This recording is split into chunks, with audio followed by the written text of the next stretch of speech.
Good evening, everyone, and welcome. We're not live yet. Oh, sorry. I thought it says you're now streaming live. I know. On my end, it still says setting up meeting. And then let me hit. All right, let me hit record. Good evening, everyone, and welcome. Live yet. Oh, sorry. I thought it says you're now streaming live. I know.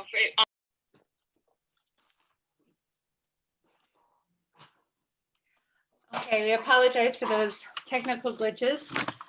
Welcome, everyone. We are now calling to order the September 29th, 2020 meeting of the St. Louis Park School Board.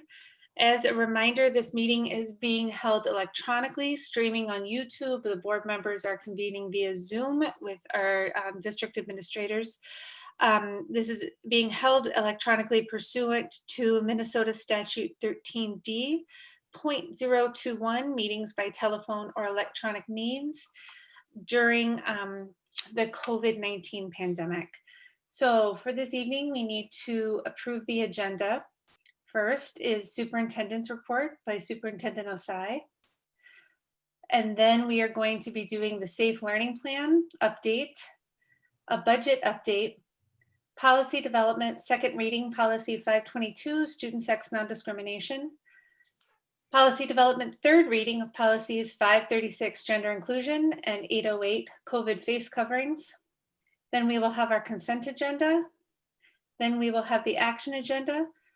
Currently on the action agenda is the Safe Learning Plan approval, the approval of the 2020 preliminary levy payable in 2021, approval of the second reading of policy 522, student sex non-discrimination, approval of third reading of policies 536 and 808, a motion to reconvene in-person school board meetings, and then an amendment to the scheduled school board meeting start time to move those meetings up by half an hour from 7 p.m. to 6:30 p.m. going forward. Is there a motion to approve the agenda? Just one point of order. Are we not having communications and transmittals at this meeting? I'm very sorry for that, Karen. Thank you. It is not included on the agenda for this evening. We missed that. So I am going to add that. Now, do we need a motion to add it to the written agenda, Karen, if I just say? We would need to have a motion to add that item to the agenda, correct? So move to add communications and transmittals before we adjourn. Okay, I second that. Is there, can we do the quick roll call on adding communications and transmittals? Yes. Mary Tomback, Aye. Ann Casey, Aye. Karen Waters, Aye. Ken Morrison. Ken Morrison. Heather Wilsey, Aye. Colin Cox, Aye. Laura McClendon. Aye. Okay, that we're gonna say that passes 6-0. Flower, if you could just make note of whether Ken is in the meeting so that we can determine whether for the records, we need to note that as an abstention or as an not present. And so let's just make a note, Laura, that we'll follow up with that after. Okay, so then let's, so we heard the rundown of the agenda. We're gonna add communications and transmittals pursuant to the motion and then adjournment. So thank you for that catch, Karen. Is there a motion to approve the agenda as amended? So moved, Heather. All right. Second. Did you get that, Laura? Yep. Okay. Heather, and thank you guys. Roll call. Mary Tomback, Aye. Ann Casey, Aye. Karen Waters, Aye. Ken Morrison, Heather Wilsey. Aye. Aye. Is that Sorry about that. I am Morrison? having mute problems. Mute problems. Aye. Thank you. Colin Cox, Aye. Laura McClendon. Aye. Passes 7-0. Thank you very much. Superintendent Osai. Good evening, Chair Tomback and members of the board. This evening for my superintendent's report, I would like to highlight the work of our strategic planning team so far this school year. And our current strategic plan is set to end in December of this year. And we've convened a team of 50 district stakeholders to participate in the creation of our new plan. I'm thankful for all of the core team members, and I recognize the tremendous commitment that they're making to support this process and on behalf of the district. Traditionally, we have board members participate in this process, and this year our two board members that are participating are Director McClendon and Director Casey, and thank you for your contribution to the work that we're doing connected to our strategic planning process for racial equity transformation. Before I advance to the next slide, I would just like to acknowledge our facilitators of the work that we're doing. We have two co-facilitators, and we are working with Luis Versace from Courageous Conversations, and our Director of Communications and Community Relations, Sarah Thompson, is supporting the process, really trying to help us work through understanding who we are and where we want to go. And I appreciate all of their hard work, as I recognize that facilitating a core planning or strategic planning process under normal circumstances is challenging, and trying to do so in the midst of a global pandemic only creates further complications. So I'm appreciative of their co-facilitation and efforts to help us move forward with the goal of having a recommended strategic plan to bring to the board later this calendar year. We've met 3 times as a strategic planning team, and the first couple of meetings were really centered around building relationship and helping our core planning team members understand the process and starting to provide data so that they truly get a better sense of who we are as a school community. And the process is really centered around one focused question, which is what is needed for the thorough and dramatic change of racial equity transformation to occur in St. Louis Park Public Schools, where current racist systems are abolished to build new anti-racist systems and structures with all community stakeholders to create schools with inspired and empowered students who are successful regardless of race by the end of 2025. So as you hear that focus question, if you're anything like me, it's a tremendous amount of work that we're setting out to accomplish, but I think, and I know and believe it's the right work, and I'm excited about the group of community stakeholders and school stakeholders that we have participating in the process with us. Our third meeting really focused on our mission and causing us to ask ourselves a critical question: when and where have we experienced the mission in St. Louis Park Public Schools? And that question really drove our core planning team to examining our own personal experiences with this mission and where we see it happening, for not only for us personally, but for others in our community and places where we're not yet meeting the very lofty goals connected to our mission. As a part of a next step in this process, we're going to be getting input from stakeholders across the system through the end of this month and into next month. Our next meeting is scheduled for October 7th, and at that meeting, we'll recap and come back and share the input that we've gathered from stakeholders around the mission, but then start to dig into our core values, our strategies, and start to think about what actions we'll need to take to accomplish these strategies. In November, we'll be getting feedback. We'll go back out to the community and get some feedback on the work that we're doing. And at that time, we'll be coming back to the board to share information around our progress. And at that time, get any further feedback or direction from the board regarding next steps.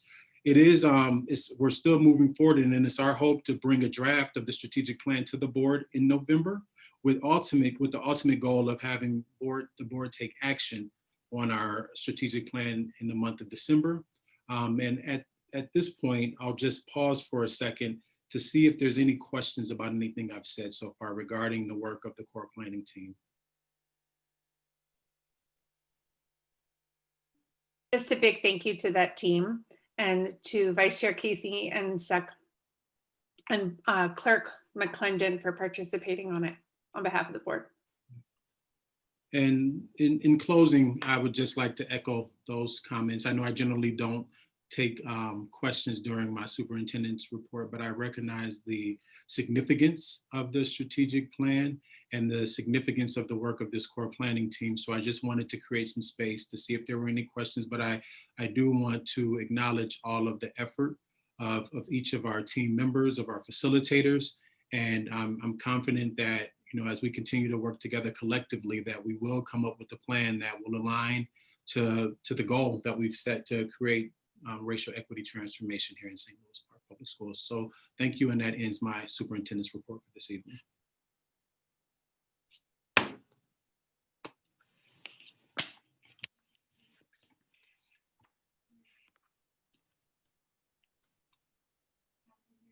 Yep. Chair Tomback, I believe you're muted right now. Well, thank you so much. I apologize, everybody. Superintendent Osai, you are up next again for the Safe Learning Plan update. Absolutely. Good evening again, Chair Tomback, members of the board. This evening, I would like to provide an update on the start of our K-2 hybrid model here in St. Louis Park Public Schools, and also to provide an update on the work connected to our continual evaluation of our Safe Learning Plan. I would like to first just start off by acknowledging the overwhelming amount of feedback that I know I've received, and that as a school board you all have received, and I know our leaders at sites have been receiving from a diverse group of stakeholders. We've been hearing from parents and guardians about their wants and needs and desires for their children. We've been hearing from our staff about what it is that they believe they need and they want in order to be safe and successful and productive here in the district. And I'm thankful for that feedback, because I know that feedback is coming because there's a great sense of care and commitment to the St. Louis Park Public School District. And I'm confident that as long as we continue to work together, that we will ultimately develop a plan that gets us closer to converging the interest of all of our stakeholders. And I would be lying if I didn't say right now that, for every piece of feedback that I receive, that, sometimes the interests are competing in many respects. And it's really, I recognize the responsibility, and I don't take that lightly to receive that feedback and work towards a solution that meets the needs of this community. So thank you for those of you that have taken the time to call, email, those of you that shown up at listening sessions or that I've seen at soccer games or wherever it may be. I just appreciate you taking the time to share your thinking.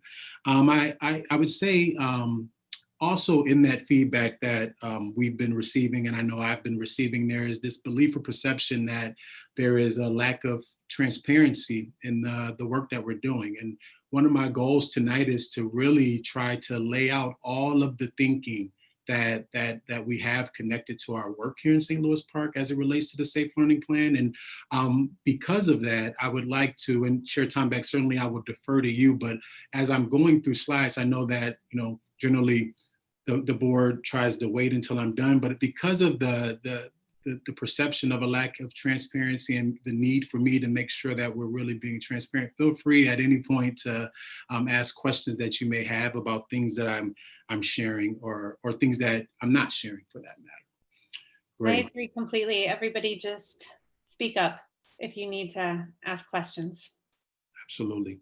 So the first thing that I would like to do is just to acknowledge the fact that we've been in school for 3 weeks. And I would say, unlike any other school year I've ever been in, this has probably been the longest 3 weeks to the beginning of any school year that I've ever experienced.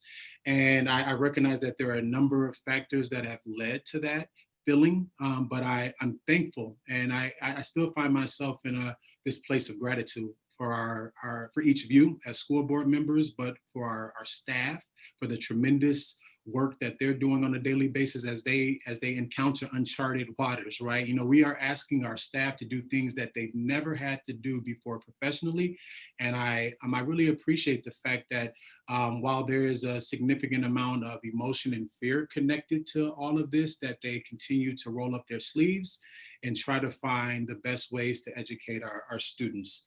And with that being said, we're 3 weeks in and we're 2 days into the implementation of our hybrid model. So today was day 2, and in recognizing that, I was on a call earlier this week, and one of the colleagues on the call kind of jokingly said that, we need to name this week E2 Staff Recognition Week. And I just want to take the moment to recognize all of our staff here in the district who have really jumped out and have taken the lead and have been trailblazers in many respects on what it's like in the hybrid model, right? They are learning and experiencing things now that our 3-5 colleagues will learn about, and then ultimately that will benefit the work of our 6-12 colleagues as well. So I just want to express my gratitude and appreciation for our E2 colleagues as they've worked really hard over the past couple of days and preparing for these past couple of days to welcome students back physically in our sites.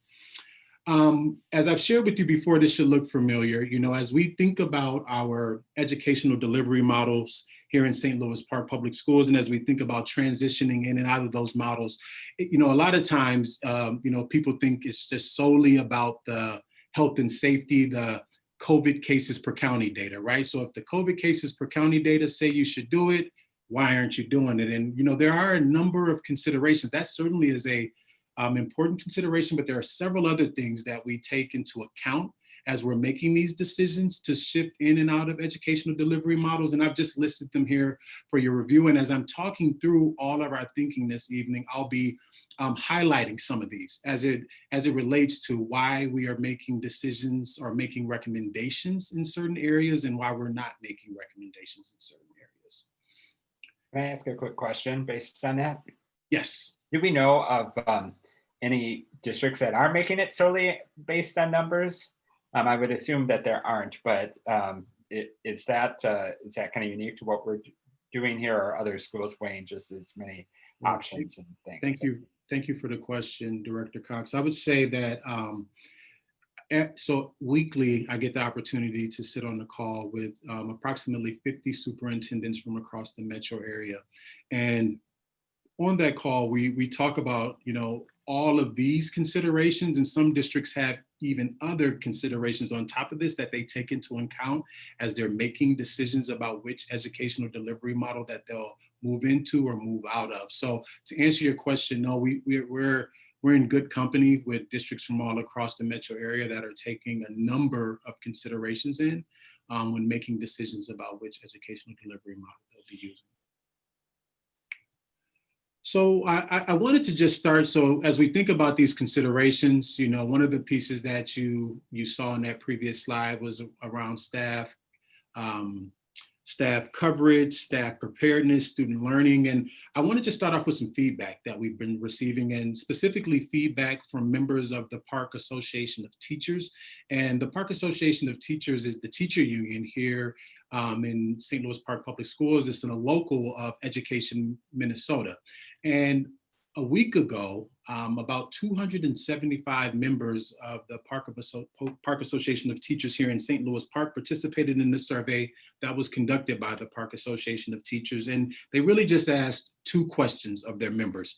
The first question was, reflecting on the start of the school year, do you believe more time is needed in distance learning before we can successfully pivot to another form of instruction, such as hybrid or face-to-face? And of those 275 participants that took the survey, 235 of them, or 85% of them, felt like more time was needed. Now, when I sought further information about, well, why did members feel that way? The survey didn't necessarily drill down into that, but as I talked to our union president, Mr. Nate Tangen, he, based on his conversations with staff, and I would say that that was also echoed in some of the conversations I've been having with staff as well. There are kind of two things at play. One is just an overall general fear for their own personal safety and the safety of those in their family and their loved ones, just with the uncertainty of the virus and how it may impact people. And then the other piece of it was this sense of wanting to have a more opportunity to prepare and strengthen their muscles, their knowledge and skill around effectively educating students in a hybrid model. And as you all know, as educators are people that really want to do a good job. And anytime that educators are put into a position where they feel like they've never done something before, or where they are feeling that there's potential to not meet students' needs, there's sometimes hesitancy in wanting more training. So those were really kind of the two things that, at least at that time, our president of the Park Association of Teachers shared with me. The other question that they asked members, in which 274 of them responded to, was, would you support the creation of a distance learning academy for families who've chosen to stay in distance learning, or what we also refer to as cohort C? And then they provide some context there around what the purpose of creating that distance learning academy would be. And of those 274 staff that responded, 97% of them felt like this would be something that they believed would help not only them facilitate learning for students, but also something that they believed would help our students who are in cohort C and have opted into full distance learning. Last week, as part of our strategy, an attempt to hear multiple voices and get multiple stakeholder impact, we hosted our first listening session for parents and guardians. And our first listening session was specifically designed for parents of students in grades K2. And on the slide in front of you, we asked several poll questions to the families that participated, and we had approximately 295 parents participate in that. And I recognize that evening we were in competition with a parent night at Park Spanish Immersion, which I think our event started at 5 and that event started at 6. So I know that there were some Park Spanish Immersion families that were able to attend at the beginning, but weren't able to stay for the entire meeting.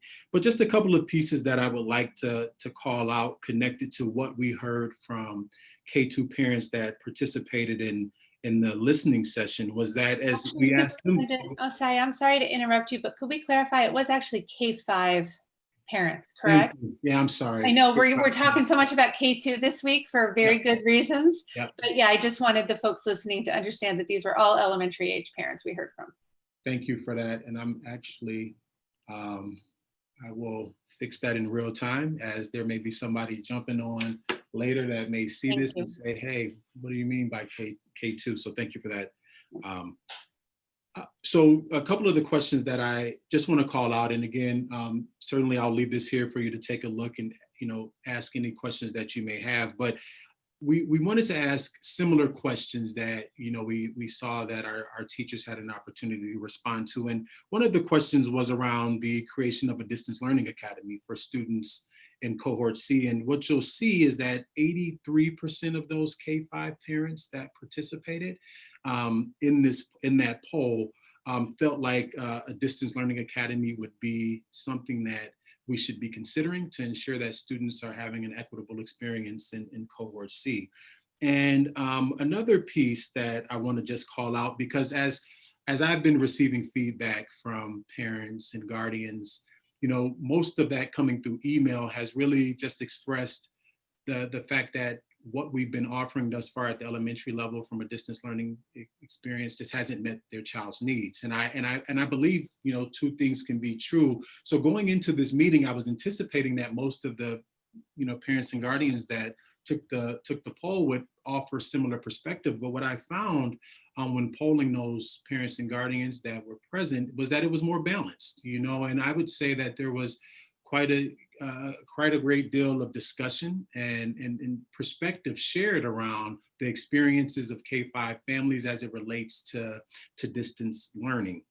Another piece that I would like to call out, and just trying to be in alignment with the questions that the Park Association of Teachers asked its members, I also wanted to just see how our K5 parents and guardians felt about there needing to be more time in distance learning before moving to hybrid or in person. And as you can see, 23% of the families that took the poll felt like more time was necessary, and 76% of those families that participated in the poll did not believe that more time was necessary in distance learning before proceeding to another educational delivery model. So I share this just to say that we're continuing to seek feedback. We're using different strategies to do that. As always. you know, Superintendent Osai, I have a question about the last slide. Thank you. Mhm. I would like to know if you are able to share this information. It looks like there were maybe about 225 parents at this listening session for elementary K-5. And about how many families or kids do we have enrolled in K-5?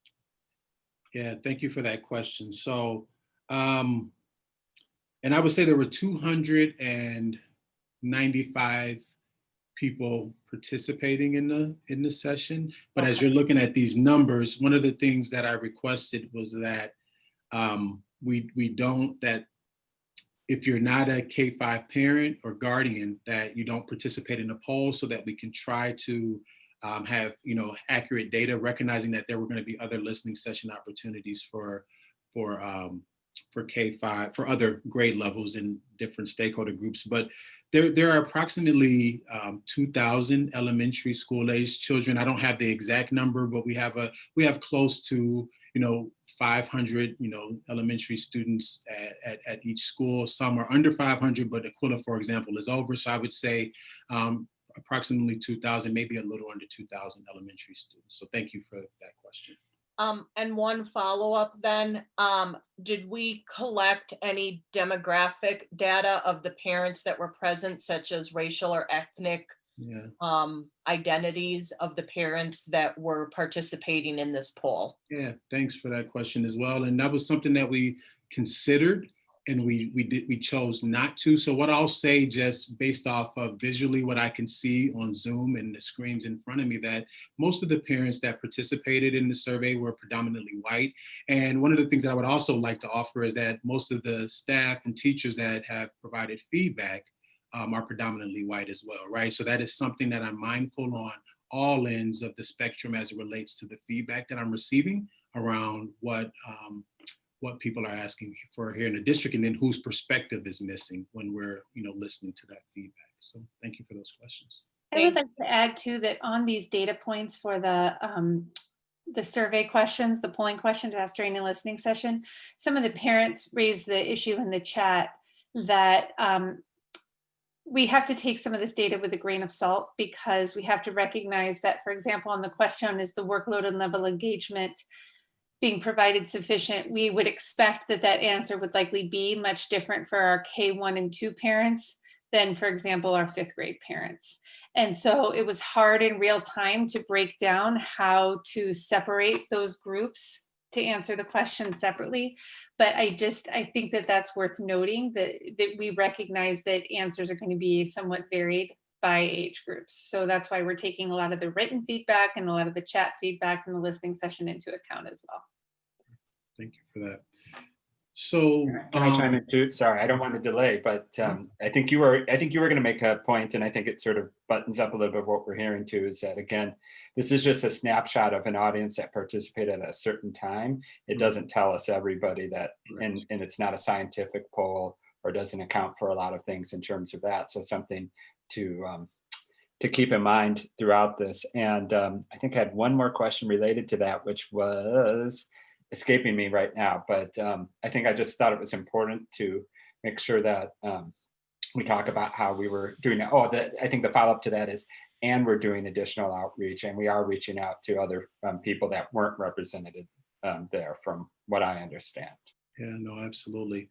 So I appreciate that summary, and really just reiterating the fact that, you know, we're taking into account all sorts of different data points, all sorts of feedback. And to the comment made earlier about the lack of representation of people of color or multilingual families on the call, one of the things that we will be doing coming up here on October 5th and 6th is specifically holding listening sessions for our Spanish-speaking families, in which we'll have staff available to help with translation, to ensure that families are really understanding, you know, what we're thinking, but also, most importantly, for us to really understand what their experience has been so far, right? So that's more of the important component of that upcoming listening session. And we will continue to, you know, reach out to different, stakeholder groups and community groups as we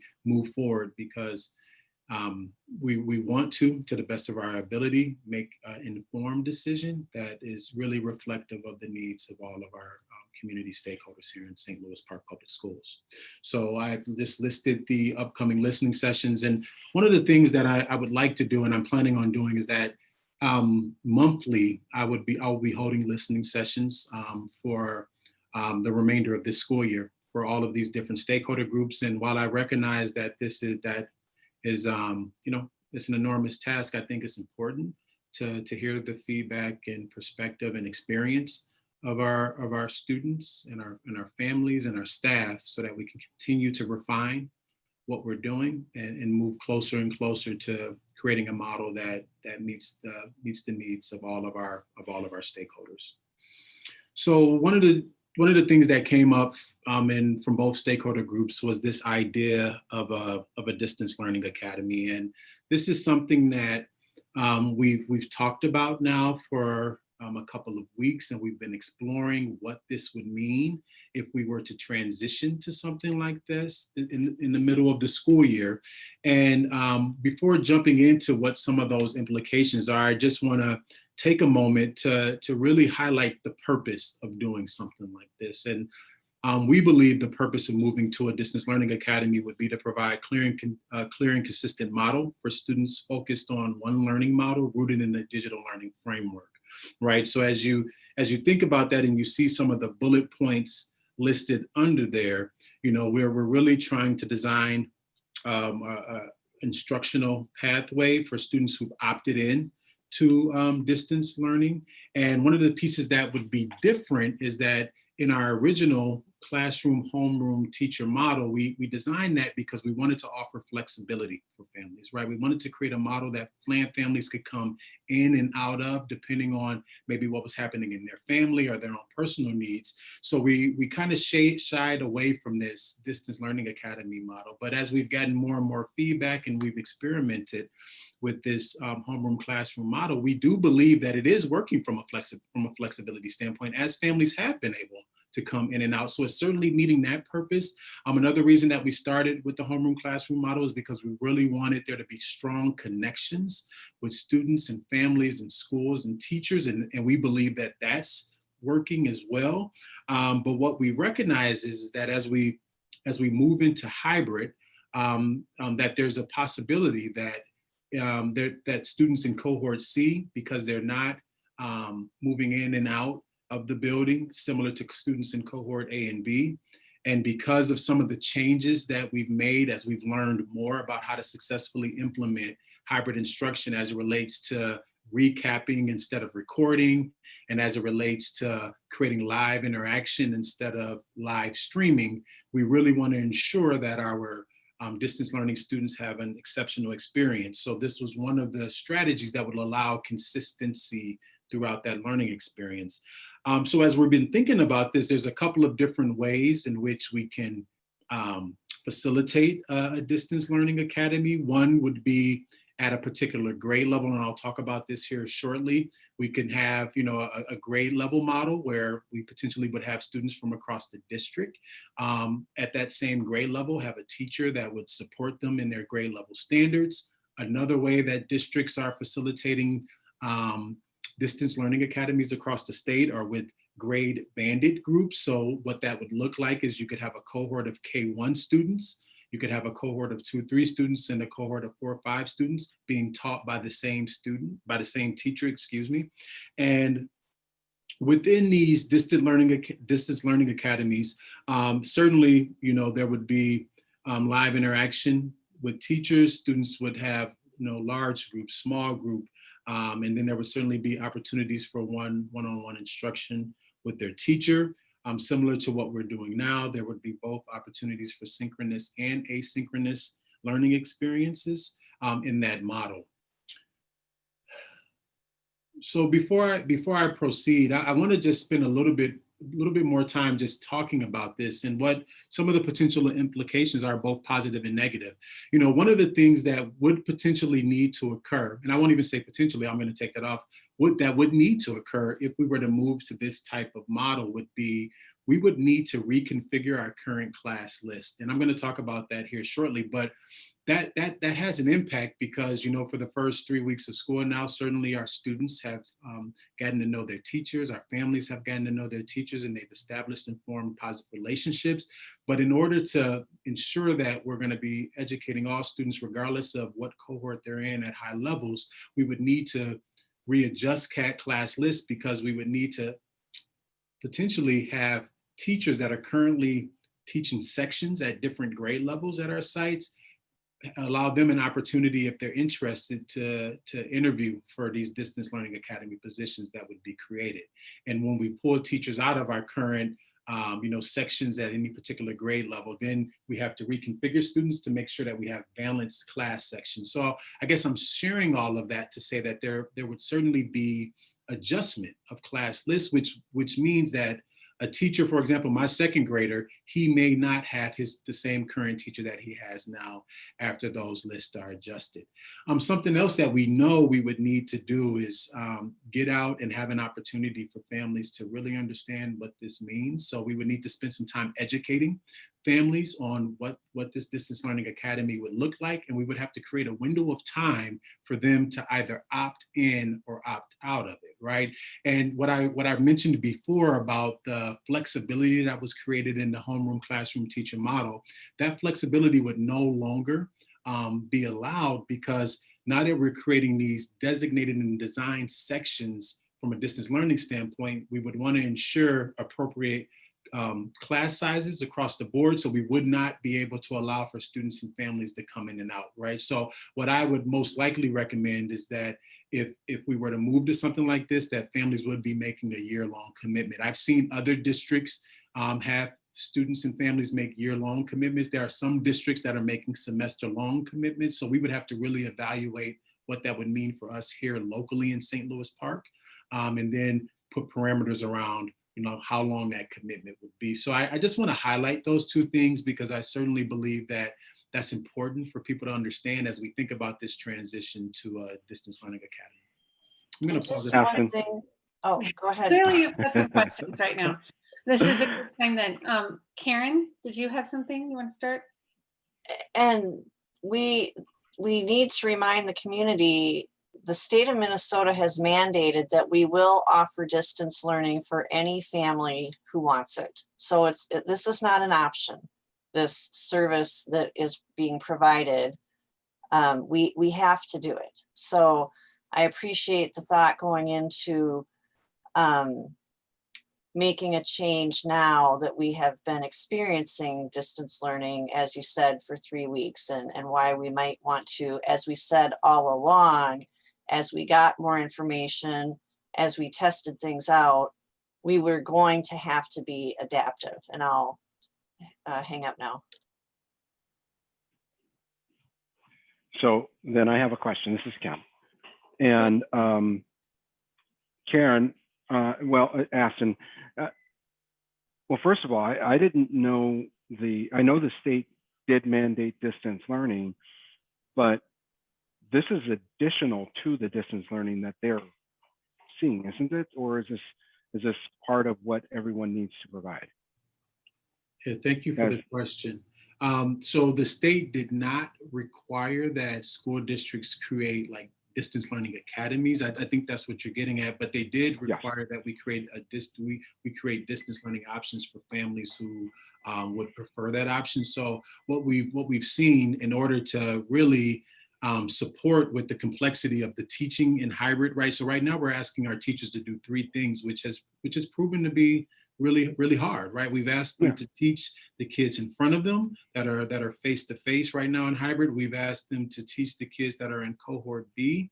And we've also, asked them to teach kids that are in cohort C distance learning. Where I believe that this becomes even more problematic is that as we continue to move to more in-person opportunities for students, like when we get to the point where we're able to move in person, it becomes really challenging because then we have a teacher with potentially 2/3 of their students sitting in front of them in class and still needing to educate a cohort of kids in distance learning. So I think, for us here in St. Louis Park, I think it's important that if we're going to do something like this, that we think about doing it now, so that when we get to the point of being able to be in person, it allows for our teachers to really focus on those students that are in front of them, for the kids that will be experiencing learning this year in an in-person model. Okay. And the question I was really going to try to get to, and I think you had alluded to it, and that is, if a person chose, I know we still have a lot of work to do on this, but if a person were to choose distance learning in the academy, but it just wasn't working out for that student, and in-person or hybrid would be a better option for them to be successful, they would still have a path to get that, right? So right at this point, the flexibility that we've described and really promoted as one of the reasons as to why we wanted to start with the homeroom classroom teacher model would no longer be existent. So to your question, the path wouldn't exist. Now, right now, if we were to make transitions available at the semester break, maybe there would potentially be a path for a student and or family to switch at the semester break, but we're going to have to really think about what that means for us from a staffing standpoint and consistency in that. So we could end up saying that this would be a full-year commitment, right? So if you make this decision, that you would be committing for the remainder of the school year, which then would mean there would not be the opportunity to switch out of it if it was later determined that it wasn't working for that student. Now, we're going to always, because I think that's just who we are, our core values would suggest that we're going to certainly try to support families to the best that we can, but I know that we will not be able to allow for the level of flexibility that we've had. But certainly if there are extenuating circumstances, I know that we're going to try to figure out how we can support families. Sure. Okay, Colin, did you have a question? I do.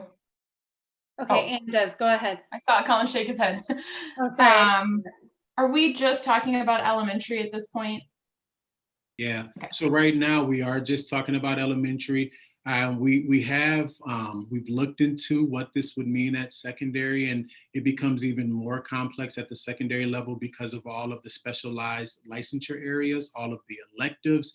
And then when you start thinking about creating a distance learning academy, one of the pieces that within the model that we've originally created, another piece that was important to us was to give students option and choice. Well, when you start creating distance learning academies, you're not able to provide that same level of choice just because we don't have the staffing to accommodate having a distance learning AP Euro teacher, a distance learning, construction teacher, engineering teacher, or art teacher. So at this time, we're only looking at elementary as from a distance learning academy standpoint.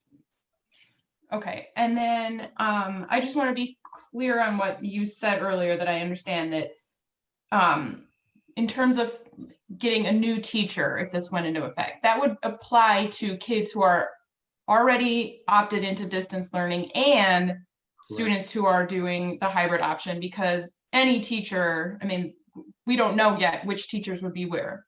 Very true. Yeah. Okay. So that would apply to any elementary student at this time. And then kind of to Ken's question, or to connect this to Ken's question, we would put all this information out there and allow folks to decide now, right? Like, we're not saying the decision's already made. We're saying you get to decide knowing what this looks like.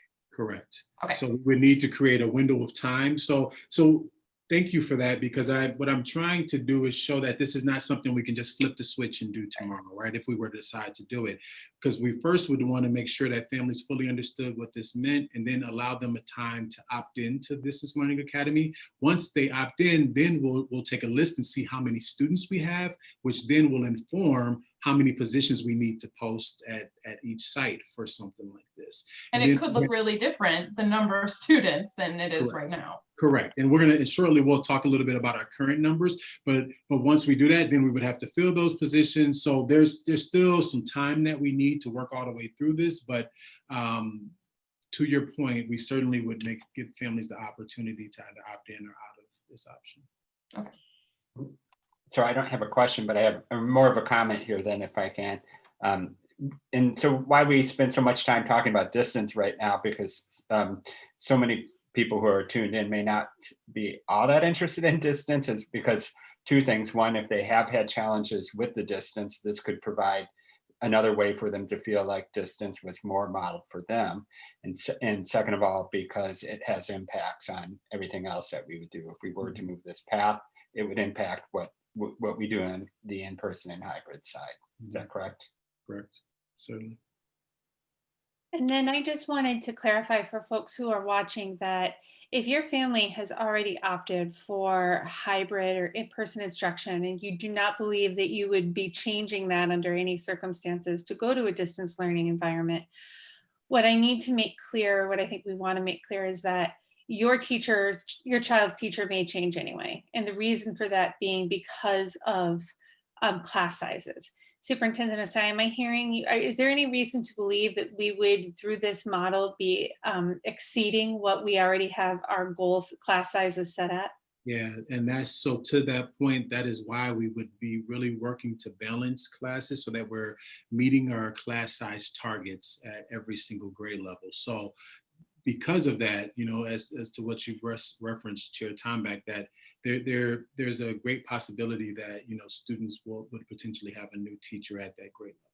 And one of the other pieces, depending on, you know, who's hired into these distance learning academies, you know, teachers may also have to move between grade levels, right? So there's kind of an impact on both sides. You know, you may be a teacher that's teaching second grade right now, and because of how everything shakes out, that you may need to teach third grade once all of this is finalized. And I want to stress that then one of the benefits to this academy that you're proposing, Superintendent Osai, is that we would have jobs to be filled in a distance environment by our teachers.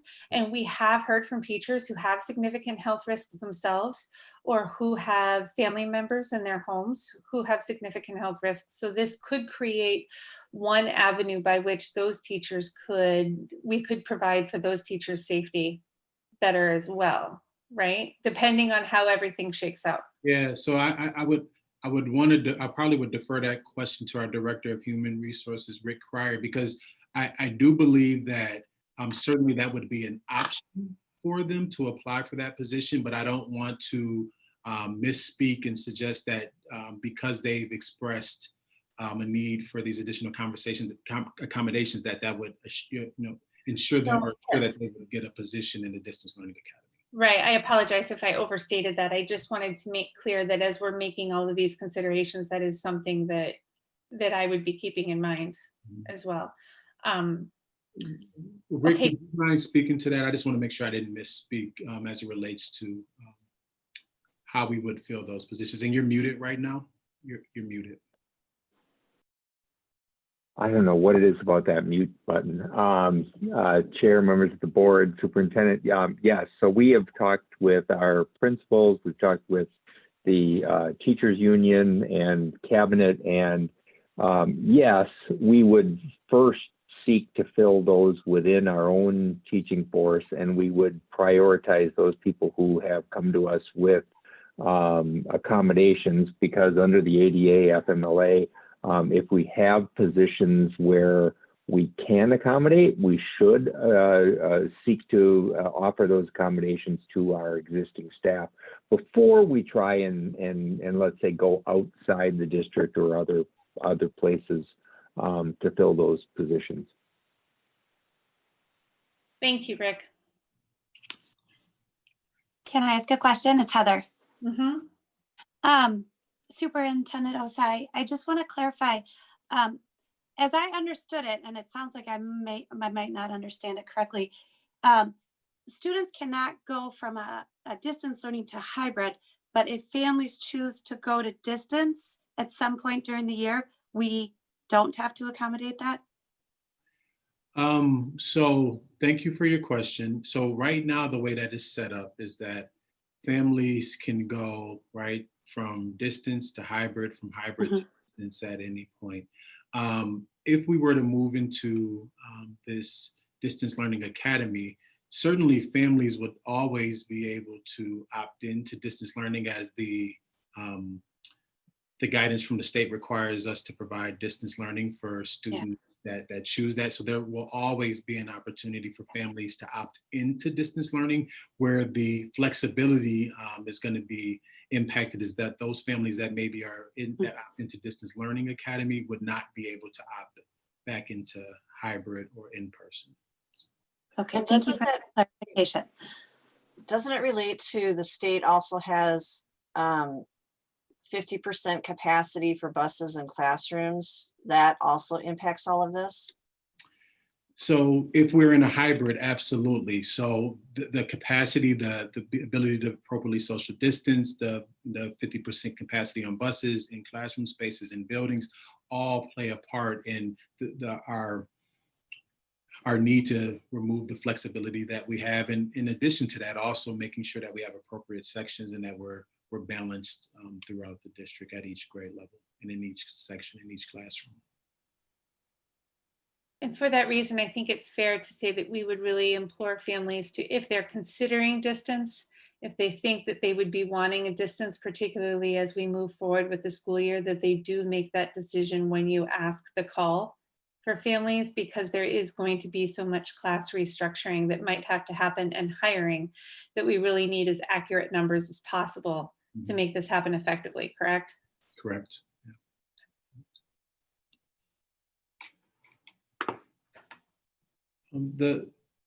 So as we've been talking about the Distance Learning Academy, so far, we've really explored 3 different potential formats. And I want to say that this list isn't exhaustive right now.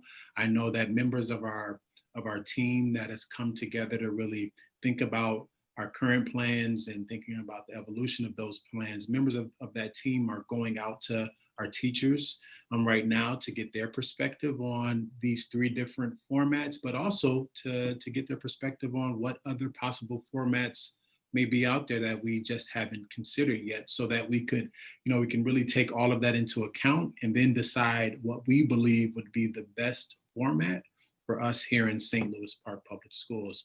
And what you see with the 3 formats that we currently have is that one would really create district-wide groups at particular grade levels. And we know that being at the elementary level, having 3 neighborhood school or IB schools and 1 immersion school, that we wouldn't be able to create a district-wide cohort that included all of those students. So we would have to think about how we would support our immersion students through a model like this.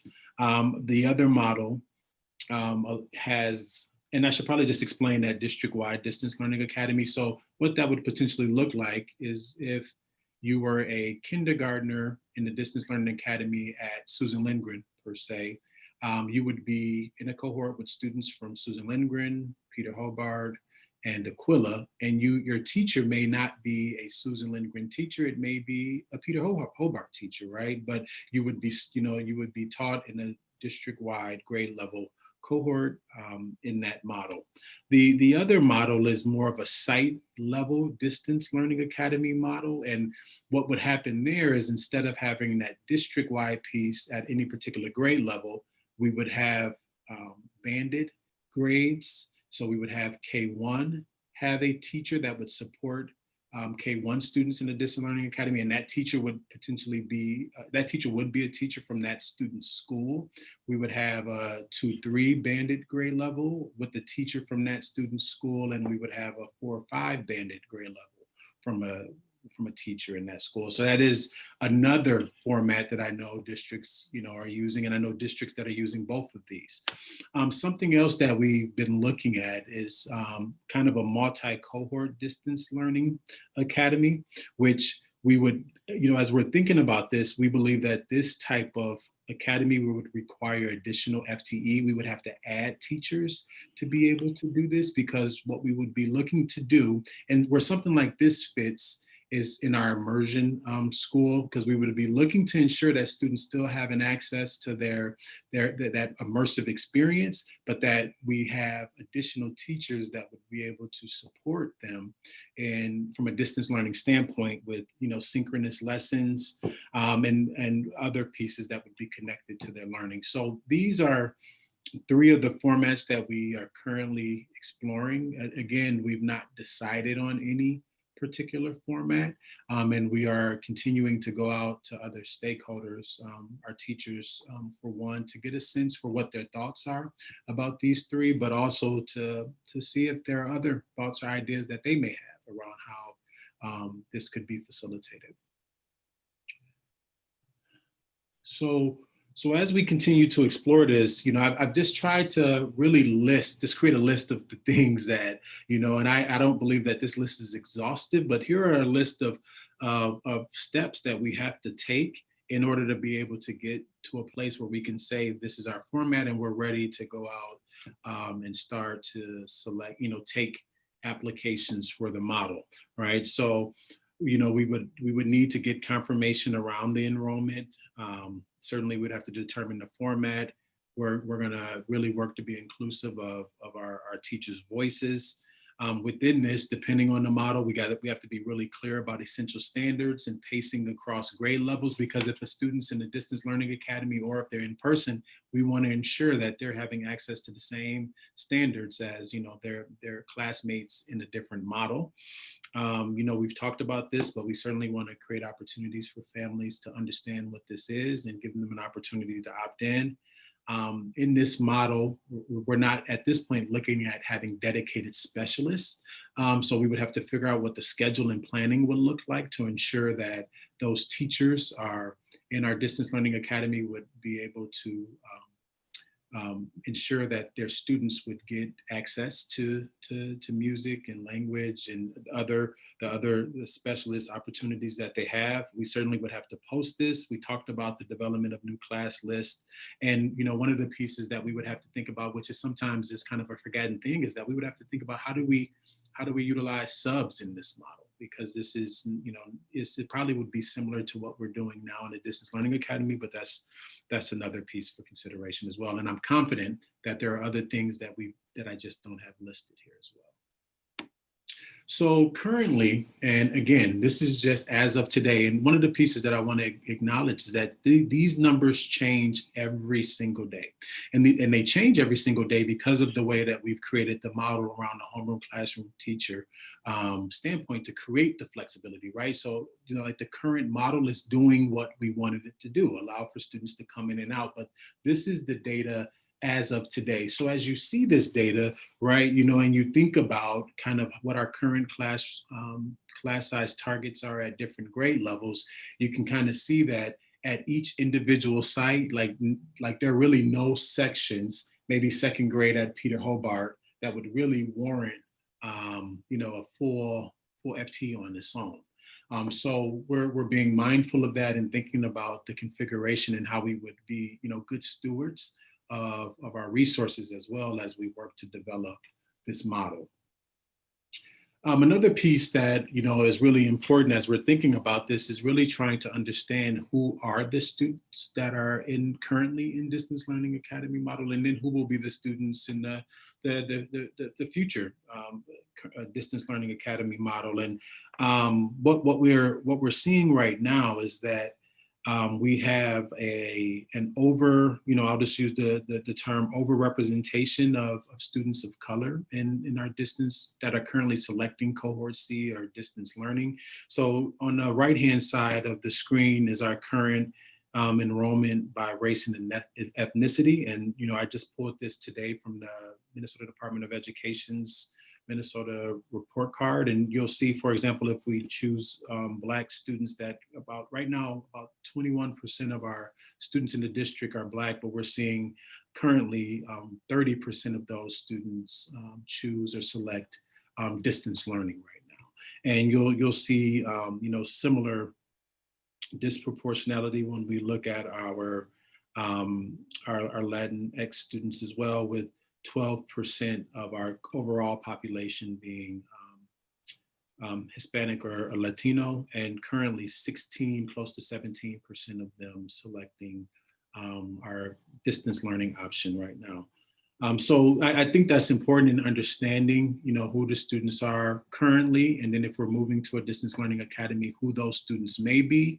And, as we think about this notion of racial equity transformation and ensuring that we're we're closing gaps that if in our current model, right, that we're implementing, these students would essentially, possibly not get the same exact experience as their classmates who are either in hybrid or in person. So that's just something to be mindful of. And, as just some additional data here, looking at what this means from an elementary standpoint, students who are currently in cohort C, and from a secondary standpoint regarding the students who are currently in cohort C. And I would say that the data kind of mirrors from elementary to secondary. So I'm going to just pause there for a second and see if there are any questions that any board members may have.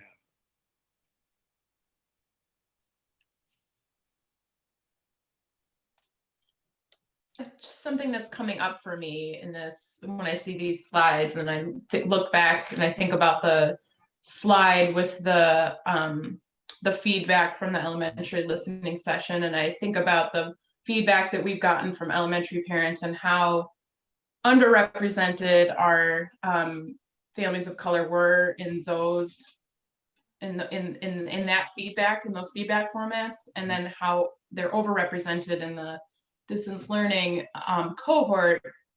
Then it just says to me how important it is that as we build out this cohort that we are intentionally gathering feedback from those families about how this is going to work for them. Absolutely. And Superintendent Osai, could we include or investigate how to connect to our Somali population as well? I saw that you were having a couple listening sessions with our Spanish-speaking families, and I'm wondering if we could schedule something with our cultural liaison in the Somali community. Yeah, and we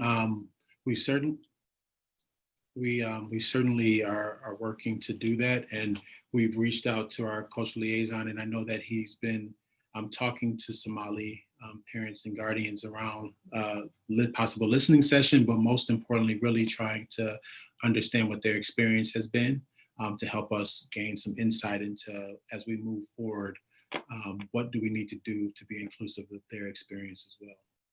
And I know that you have requested that your site leaders, your school principals reach out to members of their community directly to get their feedback as well. Yeah. Great. I have a worry. Yeah. And I hear this a lot about target language acquisition. So we have a group of people who self-select to acquire fluency in Spanish as a target language, but we also have an obligation to assist all of our students with academic fluency and proficiency. So I'm wondering, in all of these models, how are we really meeting the needs of our children whose target language is English? And it's a sad commentary on all the emails that I've read from various parents that that's not something I'm hearing too much concern about, but it's a huge concern of mine. Mm-hmm. No, I thank you for bringing that up, and I didn't cover it when we were talking, but one of the bullets on this page, as we think about exploring and what needs to occur, is determining the structure to support our multilingual language learners, but also our students who currently have individual education plans as well, right? So that recognizing that there are a percentage of multilingual learners that will be a part of this distance learning academy, and that we will need to ensure that they have access to high levels of rigorous instruction that are supportive of their language development. So thank you for that. One clarification too. I know that we haven't worked through all of the details, but I would presume that this would mean a different type of schedule for the Distance Learning Academy, more full day type learning kinds of things. Is that sort of a fair presumption? Yeah, absolutely. That's a fair presumption. And I would say in moving to an academy would really, part of that goal would be to create more full day synchronous type of experiences for them. I also it's Heather again. I just want to add that having been teaching distance learning to first graders for the last 3 weeks and moving to hybrid next week, I applaud this move to separating out the two, because I think that the kids that are here in front of you are going to get the priority simply because they're first graders that needed my attention immediately. And the children that would be on the screen, it would be harder for me to reach them. So I really see this as being far more equitable to our students. They'll have a teacher who can meet their needs immediately instead of being torn between the two. And I really do think this is the right direction to take distance learning. So thank you.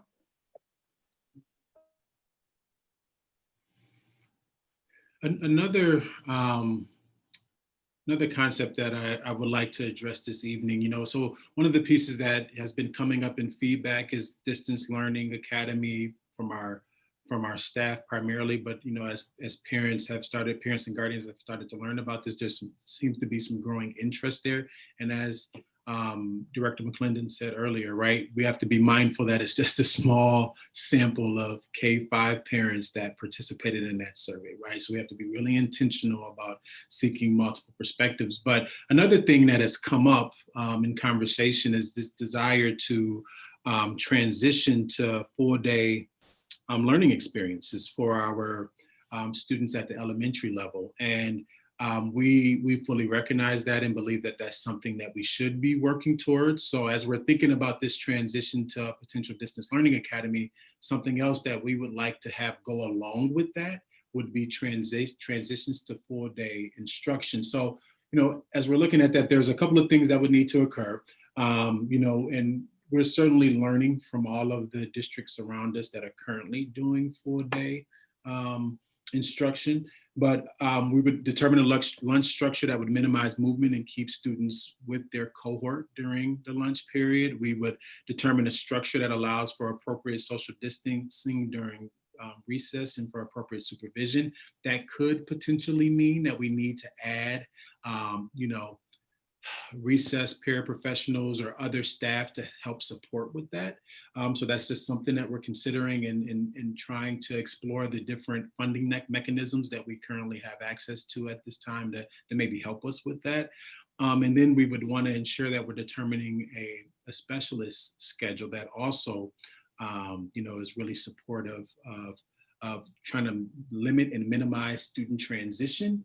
And to try to get away from what I've been hearing recently, this super spreader idea, right? So we know that specialists at the elementary level interact with, every single child in the building at each grade level. So really trying to figure out how we could create a schedule that would, ensure that staff member's safety, ensure our students' safety, and really allow us to effectively contact trace in the case that we had a, confirmed case at one of our sites. So those are some of the things that we're thinking about and looking at as we move towards working to create a full-day experience for our elementary learners. And I have one quick question related to that. When you say that we'd add paraprofessionals, is that actually adding staff or somebody half-time para picking up some position or picking up some?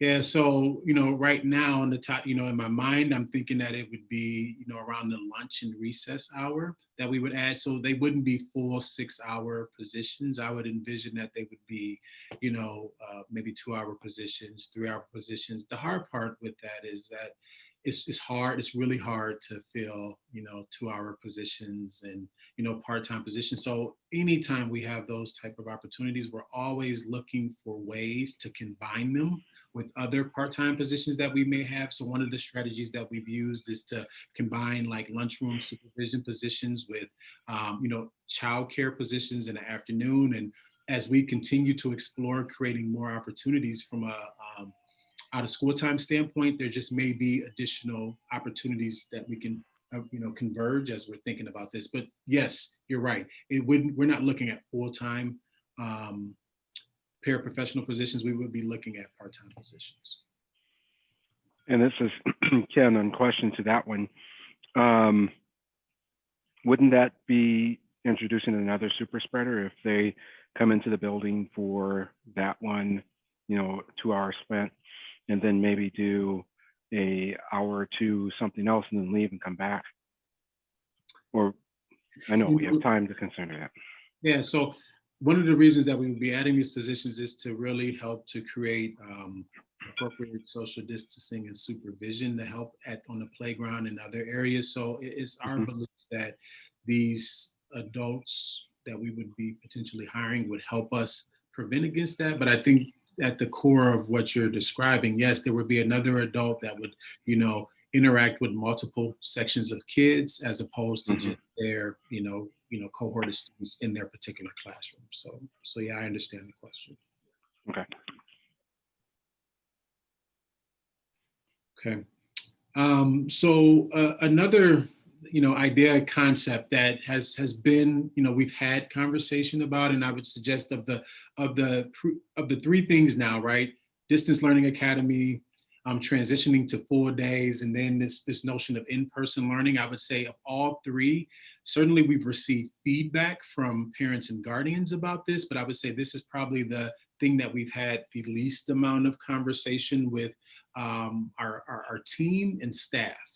And I just wanted to, come back to this because I certainly believe that as we keep moving forward along this continuum, that in-person learning opportunities is certainly something that I believe we should be strongly considering and working towards, as long as we can keep students and staff safe. And I wanted to just really reiterate, so what does that mean? Because I think in some people's mind, when they think about this notion of in-person learning connected to the guidance, they believe that these social distancing parameters, the 50% school capacity, the 50% transportation, and all of these other things will still be in place. And that is not the case. So when we move to an in-person model, now certainly, right, we're going to still social distance to the best of our ability. We're going to still wear masks. We're going to be washing hands. We're going to be covering coughs. We're going to be doing all of those things.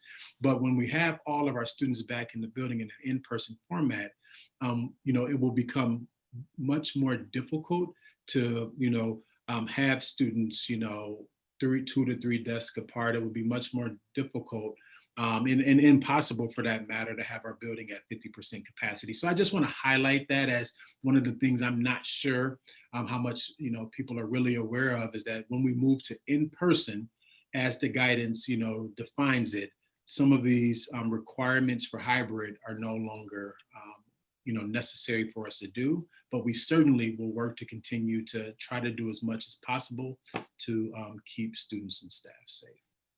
So before I transition to the next phase of this presentation, I just want to pause and see if there's any questions that anyone has. Superintendent Osai, I have a question about the previous slide. When you are talking about transitioning to in-person, is that for the whole district, or are we looking at K2, K5? Great question. Thank you for that. As I'm mentioning in the transitioning to in-person, I'm thinking K5 or E5. I'm thinking our earliest, our youngest learners, but particularly our early learning students and our elementary school age students. That would be the cohort. And as we're going to look here shortly, the current COVID cases per county data, which is one of the considerations under health and safety, would suggest that at this point, with the data, we could be looking to move in that direction. So here's a slide of our current safe learning plan, and I just, I know that you all are fully aware of this, and so I won't spend a lot of time here.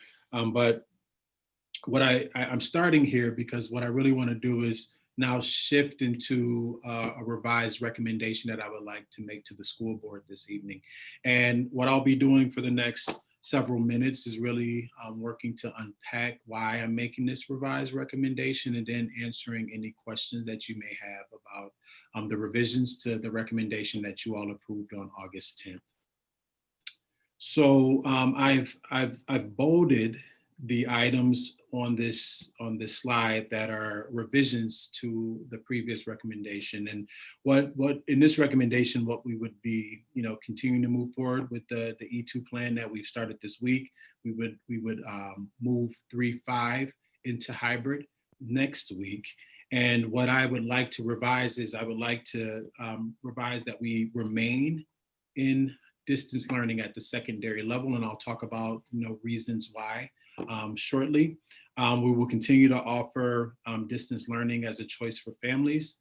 And one of the things that I would like to also revise in this recommendation is that we develop an elementary distance learning academy and move to a full-day schedule K-5. And I say that, and what you don't see here are dates connected to that, and that's intentional because, as we've just identified, there are a number of stakeholders that we still haven't been able to connect with or talk to. So before we fully move forward in this direction, I think it would be important to hear from other stakeholders around like what would be necessary, or what would they want or need in a distance learning academy, like how would the 4-day schedule, how would they like that to look. So that's why we currently don't have dates, but I certainly believe that as we talk to these different stakeholder groups that I would come back to the board in short order with potential dates for recommendation, or you as a board may this evening say, we believe this needs to be done by a certain time, right? So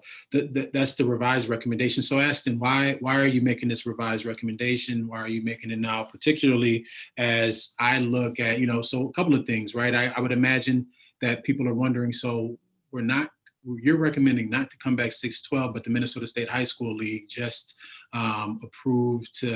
voted to approve to have football and volleyball start, right? And one of the things that I just want to offer connected to that is I can't speak for why the Minnesota State High School League made that decision, but I know in the superintendent cohort that I participated in, that group of 50 superintendents, there is quite a deal of frustration with that decision made, as we currently see confirmed cases being rising amongst secondary age students. So I know the conflicting message that sends, but I would also suggest that there certainly were other interests of the Minnesota State High School League that led them to make that decision. And I'm not certain how much feedback the Minnesota State High School League took from the Minnesota Association of School Administrators or other bodies that provide educational leadership here in the state. But on the slide in front of you, I'm sharing what the considerations are for us as we think about this from a health and safety standpoint. So certainly we're looking at county and city level health data, which you see on the slide in front of you. We're continually assessing our PPE and ensuring that we have what is necessary to keep students and staff safe. And then another piece of this is that we're always looking at and working with our regional support team, which consists of members from the Minnesota Department of Health and the Minnesota Department of Education, and talking through the different ideas that we have as it relates to moving in and out of different educational delivery models. And recently, there was some thought that I had, and as you know, there was a special board meeting scheduled, I think a week ago, that we ended up canceling. And that special board meeting was scheduled because I was going to come to the board and make a recommendation, actually, that we moved to more in-person learning at the elementary level, and that we continue to move forward hybrid 6/12. And I ended up receiving a call from one of our regional support team representatives that who started to really unpack what this means during this time right now, and expressed a great deal of concern about us here in St. Louis Park or any other school district that to be moving to hybrid, particularly at the secondary level. So what that regional support team member was suggesting to us from the Minnesota Department of Education is that what we've seen since the start of the school year is an increase in confirmed cases. And I'll use that person's words, a very disturbing increase of confirmed cases, particularly for students ages 15 to 19.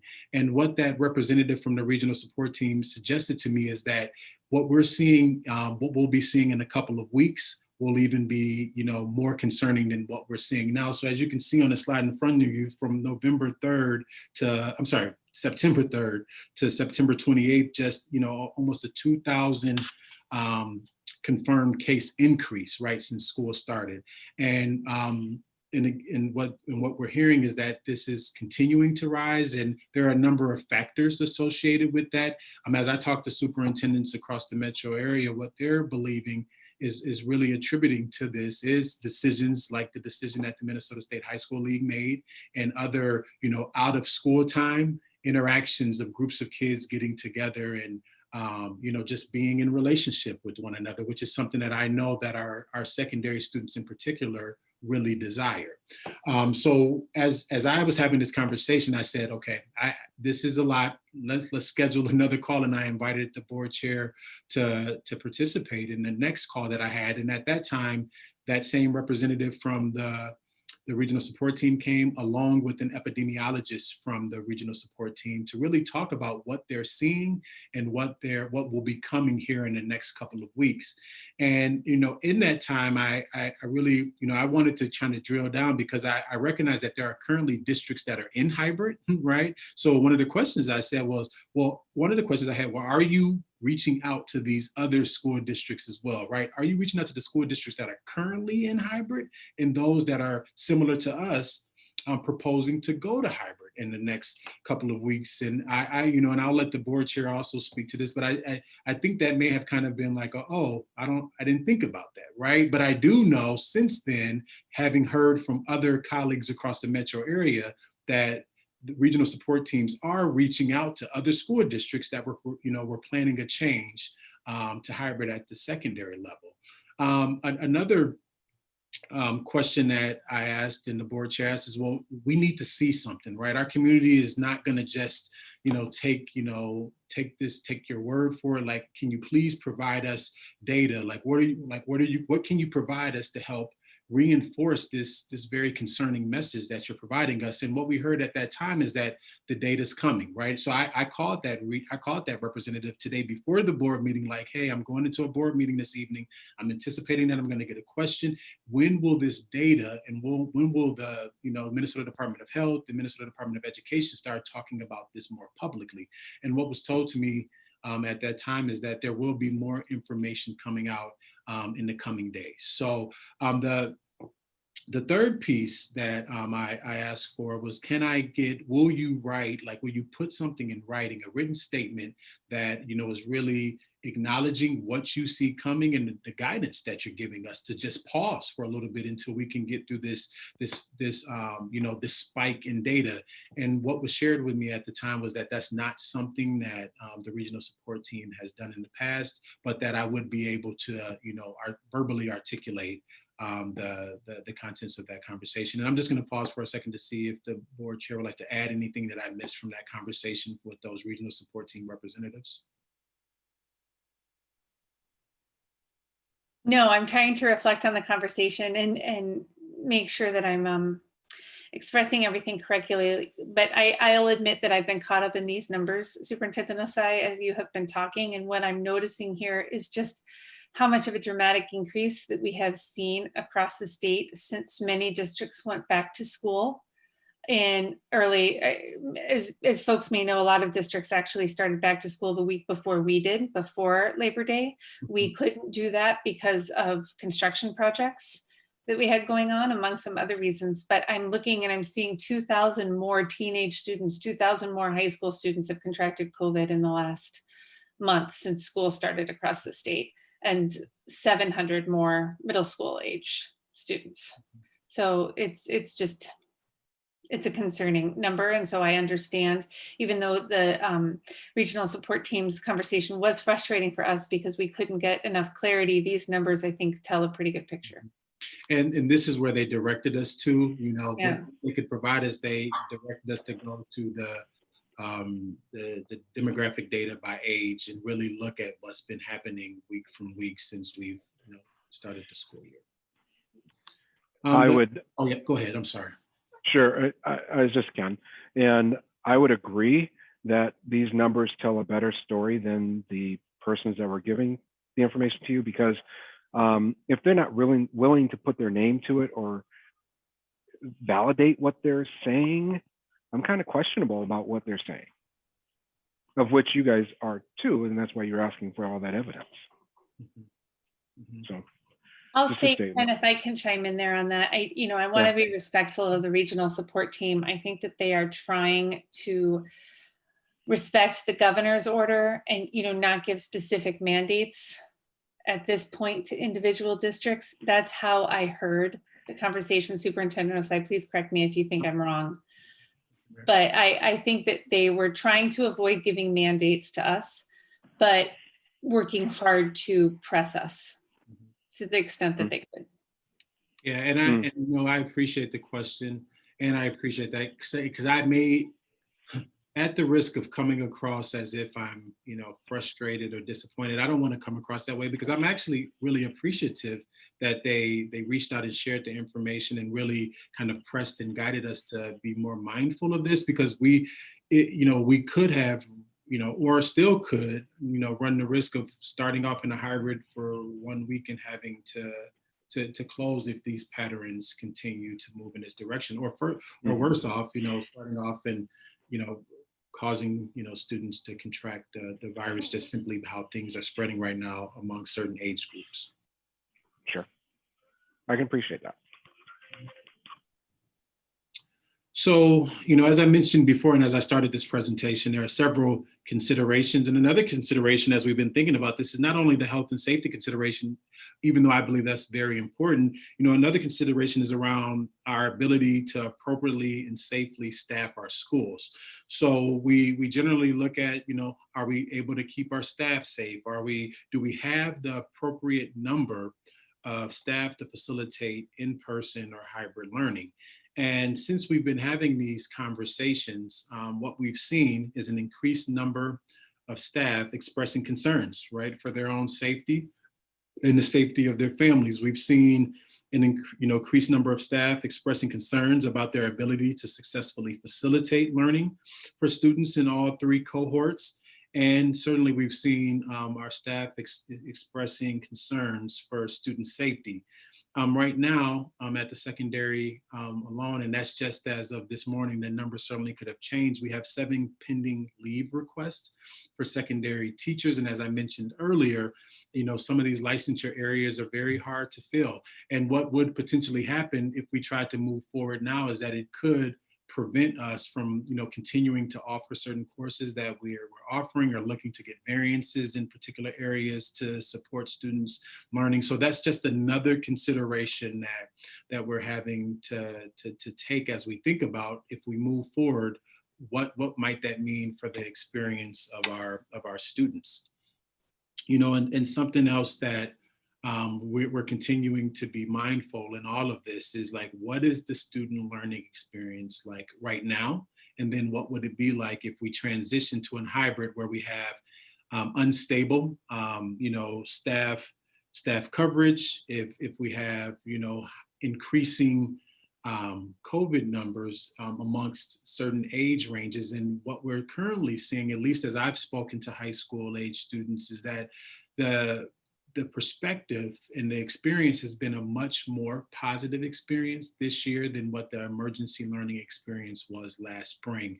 Students are finding themselves to be engaged and finding themselves to get the necessary support, academic intervention, but also the students that I've spoken to, and I actually had a parent send me a picture of today of students that were out doing an enrichment activity around AP Euro, right? So what I'm seeing is that many of the considerations that we've outlined here, if we are to remain in distance learning, if we continue to extend that we will be able to continue to meet students' needs academically. And I'm not suggesting that that's across the board, right? So what I do believe is that as we're thinking about this, and as we think about students that have, traditionally been marginalized in our system, that we need to be thinking about ways that we can, to the best of our ability, bring them in and keep them safe to make sure that they're getting the academic support that they need in a distance learning model. So I share that as that's another consideration, but also I share it because I believe thus far, while it's not ideal, that our staff have improved in our ability to offer distance learning. And that's just some of the things that I've been hearing, but I also recognize that probably for, every 3 positive things that there's certainly a student or family that we're just not meeting their needs yet. And I think we have to continue to figure out how we do that. So again, I want to just come back to this revised recommendation now that I've provided a little bit more context as to why I believe we need to revise our plan at this point to offer 6-12 hybrid learning starting on October 5th. And I've also added an additional date. So last time we were together, I shared kind of a calendar that our team is looking at using for making recommendations to the school board to revise our educational delivery model. And we have another, our incident command team has another meeting coming up on the 1st, in which I want us to continue to talk about what I'm sharing tonight and try to get some dates connected to some of these things so that I can come back to the school board with more specific dates regarding this revised recommendation. So I'm going to stop there and see what questions you may have.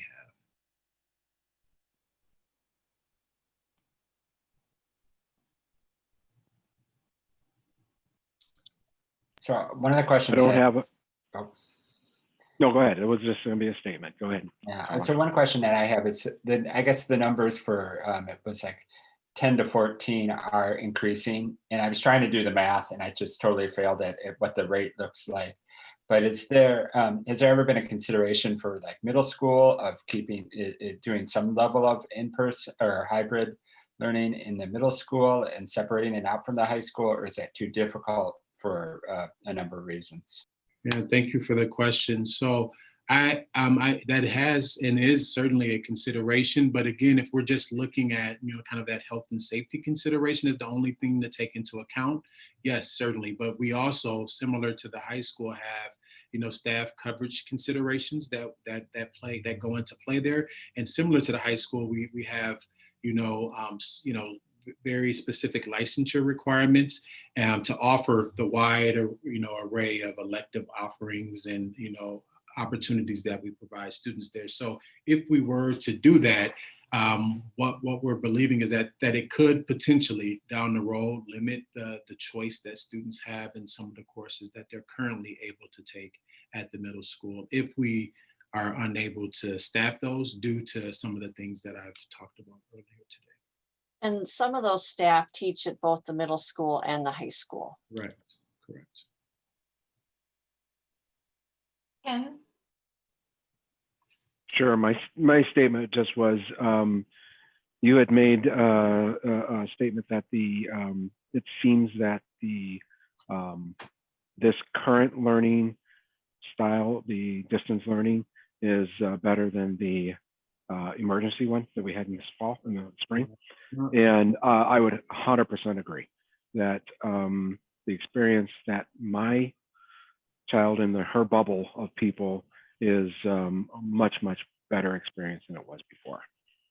And I appreciate you bringing that up, and I should maybe just explain why I use language like it seems, because I never want to make a generalization of what the experience is like for all of our stakeholders when I've only heard from I've heard from a group of people that have expressed positive experiences, just as when I hear from a group of people that express negative experiences, that I don't want to allow myself to believe that that's representative of the entire group. So my hope is that, yes, it's more widespread than I currently know, but I try to be cautious about that, recognizing that I've not yet had an opportunity to speak to each of our secondary students or families about their experience. Sure. I'd like to comment on here a couple of things. When you and I, Superintendent Osai, talked with our regional support team representatives, they were not prepared to make significant recommendations regarding our K-5. So they didn't tell us that they don't like the idea of our K-5 students going back. And I want to stress that to our families and our listeners.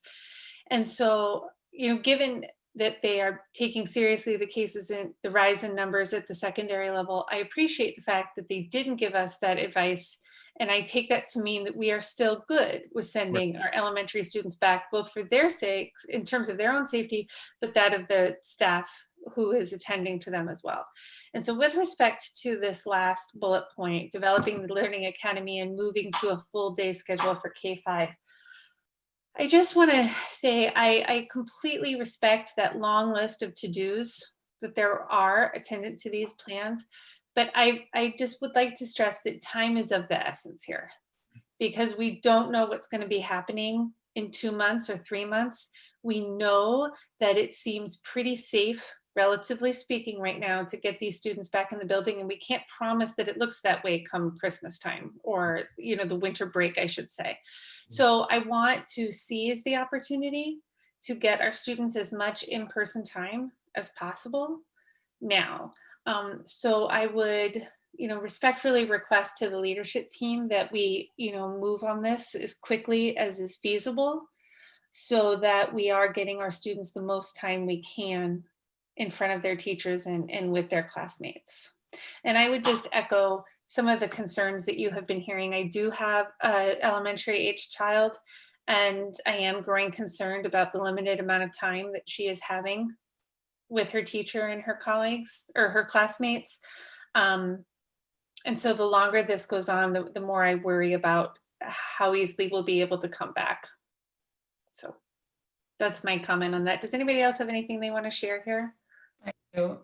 Well, number one, I want to echo Mary's sense of urgency that she just stated on that last piece. And I'll just echo that. Related, but back to the secondary piece, I guess I have a question on if our secondary students do remain in general in a distance learning model, are there opportunities there for us to bring students into the building selectively for special education needs or English learners, or even, I don't know, courses to lab or something like that? Are there opportunities for kind of selective in-person experiences if we're generally staying in a distance learning model? Yeah, absolutely. And there certainly has been discussion in that area. And I believe in some instances, some of that has already started to occur. Okay. Particularly in the area of special education, our setting 3 students in particular. Right. Okay, great. I have a comment. I am also going to agree with Mary's point that we need to have some urgency on this. But what I'm wondering about after hearing some feedback from some of the teachers, and maybe this is a question more suited to Patrick, but I'm wondering what kind of training the teachers are getting on Wednesdays. And I know there's no school Friday. I'm concerned that they're not feeling like they're getting enough training around the hybrid model or whatever. And I mean, I have no idea if that's true or not. I'm just wondering if Patrick maybe or you could speak to what kind of training is going on Wednesdays and maybe this Friday. Yeah, no, absolutely. I will allow for our Director of Curriculum and Instruction, Patrick Duffy, to share a little bit about the training that we have planned for the training model that we have planned for Friday, and then what we've done up to this point and will continue to do to support our colleagues with learning how to do something that is unfamiliar. Yeah. So Heather, that's a great question. I think all of us can acknowledge that hybrid learning is something that's brand new to all of us, just as distance learning was something that was brand new to all of us months ago. As far as the professional development this Friday and what we're trying to do ongoing is really, we want to honor teachers and give them an opportunity to really collaborate and plan and recognize the fact that we have teacher leaders across the district who are very gifted when it comes to digital learning and digital teaching, and that there are opportunities that we have to learn from each other. So that's one of the things we want to do first and foremost. And then the other piece is to try to take the complexity of hybrid and simplify it in many ways. So we've talked a lot here about the idea of culturally relevant teaching. We've been talking about that for a number of years as a strategic priority. And one of the big conundrums now is, how do you do culturally relevant teaching in a time of hybrid? And What I would suggest, and as I've been talking to principals most recently, is trying to simplify that for teachers in their training around 3 real simple concepts. One is to try to ensure that every lesson and helping teachers see that if they can front load material early on for students who are at home or in front of them through flipped class lessons and front loading content, it helps students who have historically been anxious entering classrooms to feel like they have purpose and content ahead of time that's going to allow them to enter into live interaction in a stronger way. The second piece is to train them in live interaction. And that's a nuanced way of saying live streaming, but it's a way to really look at intentional ways of engaging students at home in live chats, in ways to engage them with other students in the classroom, as well as in direct targeted live instruction. And those are pieces that we want to look at as well. And what we know is that we want to elevate student voice in those conversations and allow for multiple perspectives. So if we're front loading slides or videos of the content that we want students to get, and then we're going to do training on what we want the live interaction to look like, our hope is that most of that live interaction that we're training our teachers to do will be discussion based. And then the third piece is that we're asking staff to consider recapping their lessons. And our hope is that even when we move out of hybrid and we move back to having our students in person, the idea of recapping a lesson or having any lesson recapped will allow any of our teachers to have a really clear, concise message that they can give any student around what's necessary for them to prepare for a summative assessment.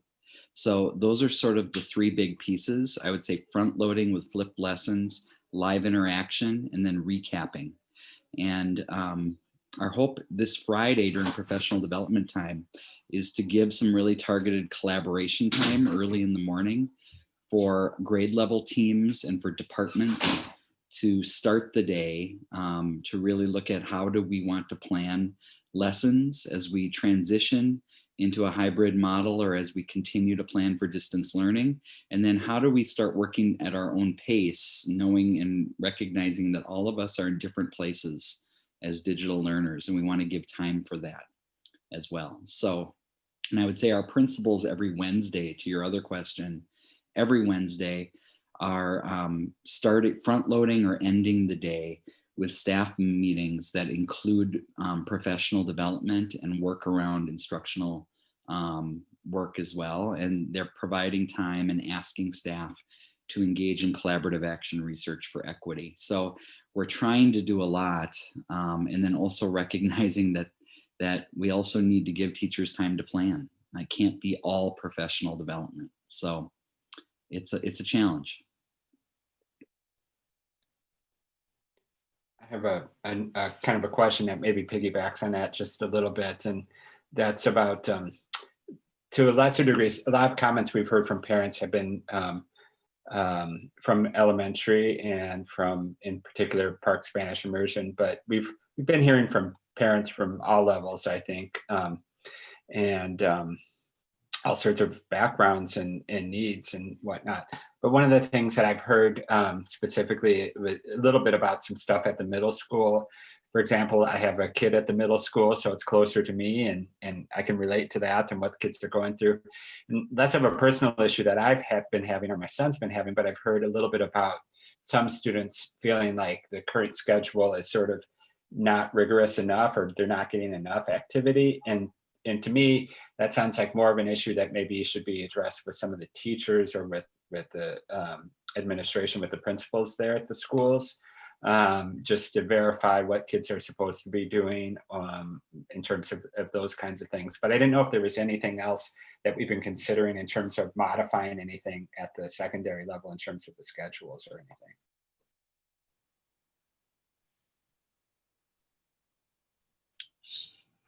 So I can,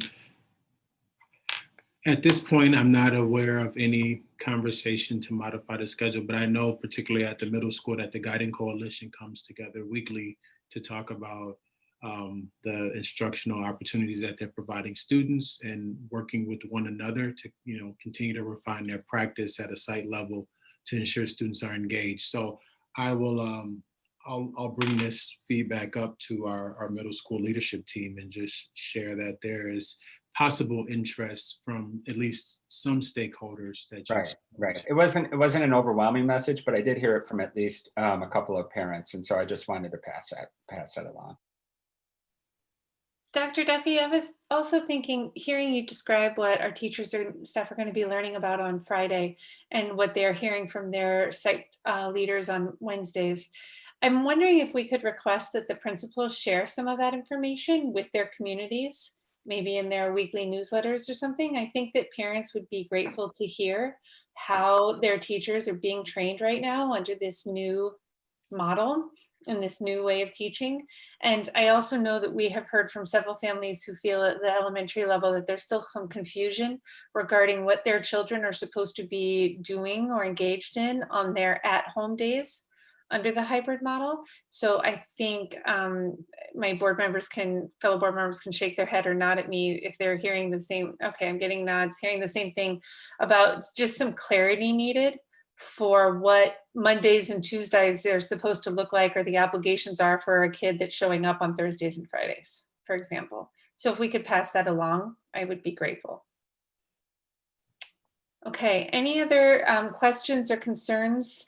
I think we've spent a lot of time talking about the kind of distance and stuff. It doesn't seem that anybody has a lot of particular questions or concerns about the delay in hybrid at the secondary. I know that that's going to be the motion on the table this evening. Does anybody have anything that they want to add about that, Laura? Yes. Mine is mostly a comment, but I would like to, and I am in support of students grades 6 through 12 remaining in distance learning. And to any families and parents and teachers that are listening or will be listening on this recording, I myself have an 8th grader that is at the middle school, and I myself am a middle school teacher, although in a different district. And, when I first saw this, that 6-12 would remain in distance learning, I was like, really? I have to have him at home with me for God knows how much longer.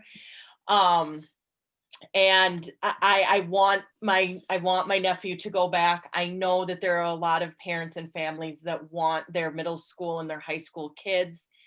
However, as I said, I myself am a middle school teacher, and the district that I'm working in, what we are doing is 4 days a week, we are distance learning.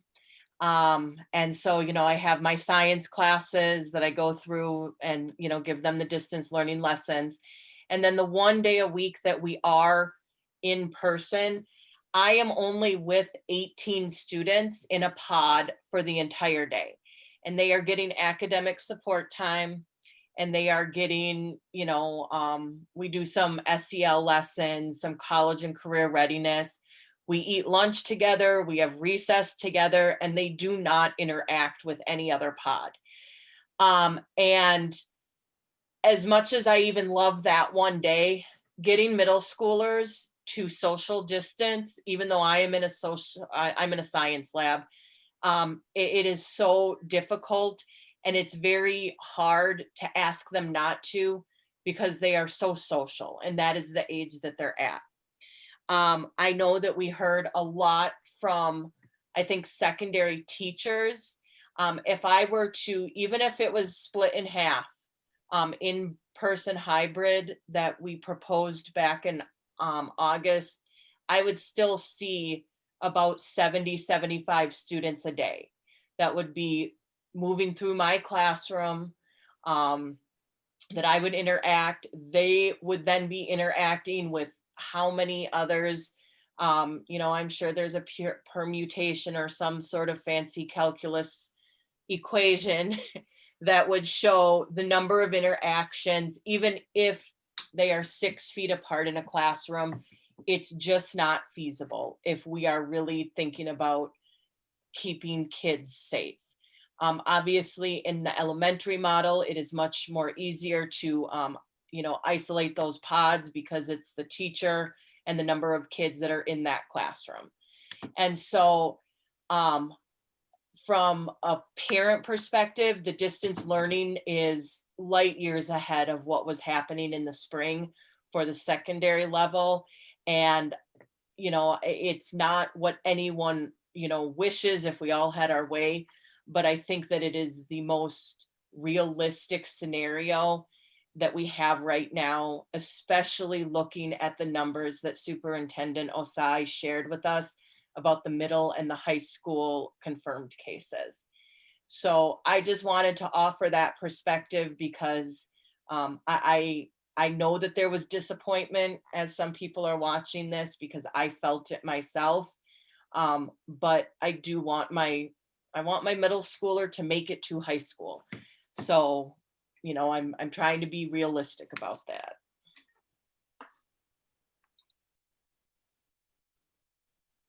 Thank you. Any other comments or questions before we move on?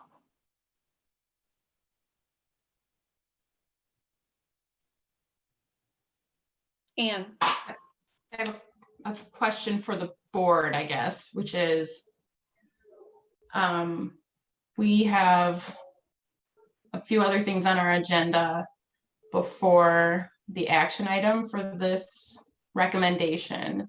And I'm wondering if, in consideration of the time that folks are spending watching this meeting, I know that there's, last I looked, between 100 and 150 people watching this on YouTube. And I know that some of those folks are staff and families who are going to be getting up early to do school again tomorrow morning. How the board would feel about moving that vote up to do immediately after this discussion. So I guess I would have to make a motion to amend the agenda. Right, to move the Okay. action item forward. I'm definitely open to that. Is there anybody on the board who needs more time to kind of consider this as they are, I hate to put anybody on the spot, but if we all feel like we know how we would vote in the next 20 minutes or half an hour, I appreciate Anne's comment about being respectful of the time. All right, I'm not seeing anybody raise their eyebrows or get concerned. So yeah, I'll entertain a motion to amend the action agenda. All right, I'll move to amend the agenda to move the action item for the revised safe learning plan recommendation to, I guess, right now. I don't know what the technical. I think we could say, in between the safe learning design plan update and the budget update. Okay, in between this update for the safe learning plan and the budget update. Is there a second? Karen seconds. Okay, Laura.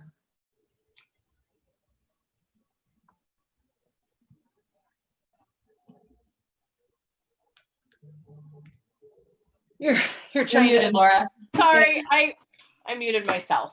I got it. I say aye. Thank you. Ann Casey, Aye. Karen Waters, Aye. Ken Morrison, Aye. Heather Wilsey, Aye. Colin Cox, Aye. and Laura McClendon. Aye. Okay, the motion to amend passes. I will now entertain a motion on the Superintendent Osai's recommendation. So moved. Moved to delay the start of hybrid instruction for secondary, Karen? Correct. Okay, Just a clarification, the motion is that this entire revised recommendation, right? Okay. yes, So I don't know if we want to say the whole thing. Maybe we should just say the whole thing because I think that was. Yeah, sure. Karen, could you read it to make your motion complete? Sure. I move that we accept the superintendent's recommendations regarding revising the safe learning plan. Students in E2 will start in the hybrid model on September 28th. Students in grades 3 to 5 will start in the hybrid model on October 5th. Students in grades 6 through 12 will remain in distance learning. We are going to continue to offer full-time distance learning as a choice for families. And we will be developing an elementary distance learning academy and move to a full day schedule K-5 as soon as we can finalize those details. I like it. I will second that. So Laura, can you call the roll call? Mary Tomback, Aye. Ann Casey, Aye. Karen Waters, Aye. Ken Morrison, Aye. Heather Wilsey, Aye. Colin Cox, Aye. Laura McClendon, aye. I'm sorry, everybody. I forgot to call for the opportunity for discussion. We had just discussed right before, so I hope that my my lapse is relatively inconsequential, but if anybody does want to comment additionally on their vote or discuss why they voted the way they did, I certainly want to create that space now. Good.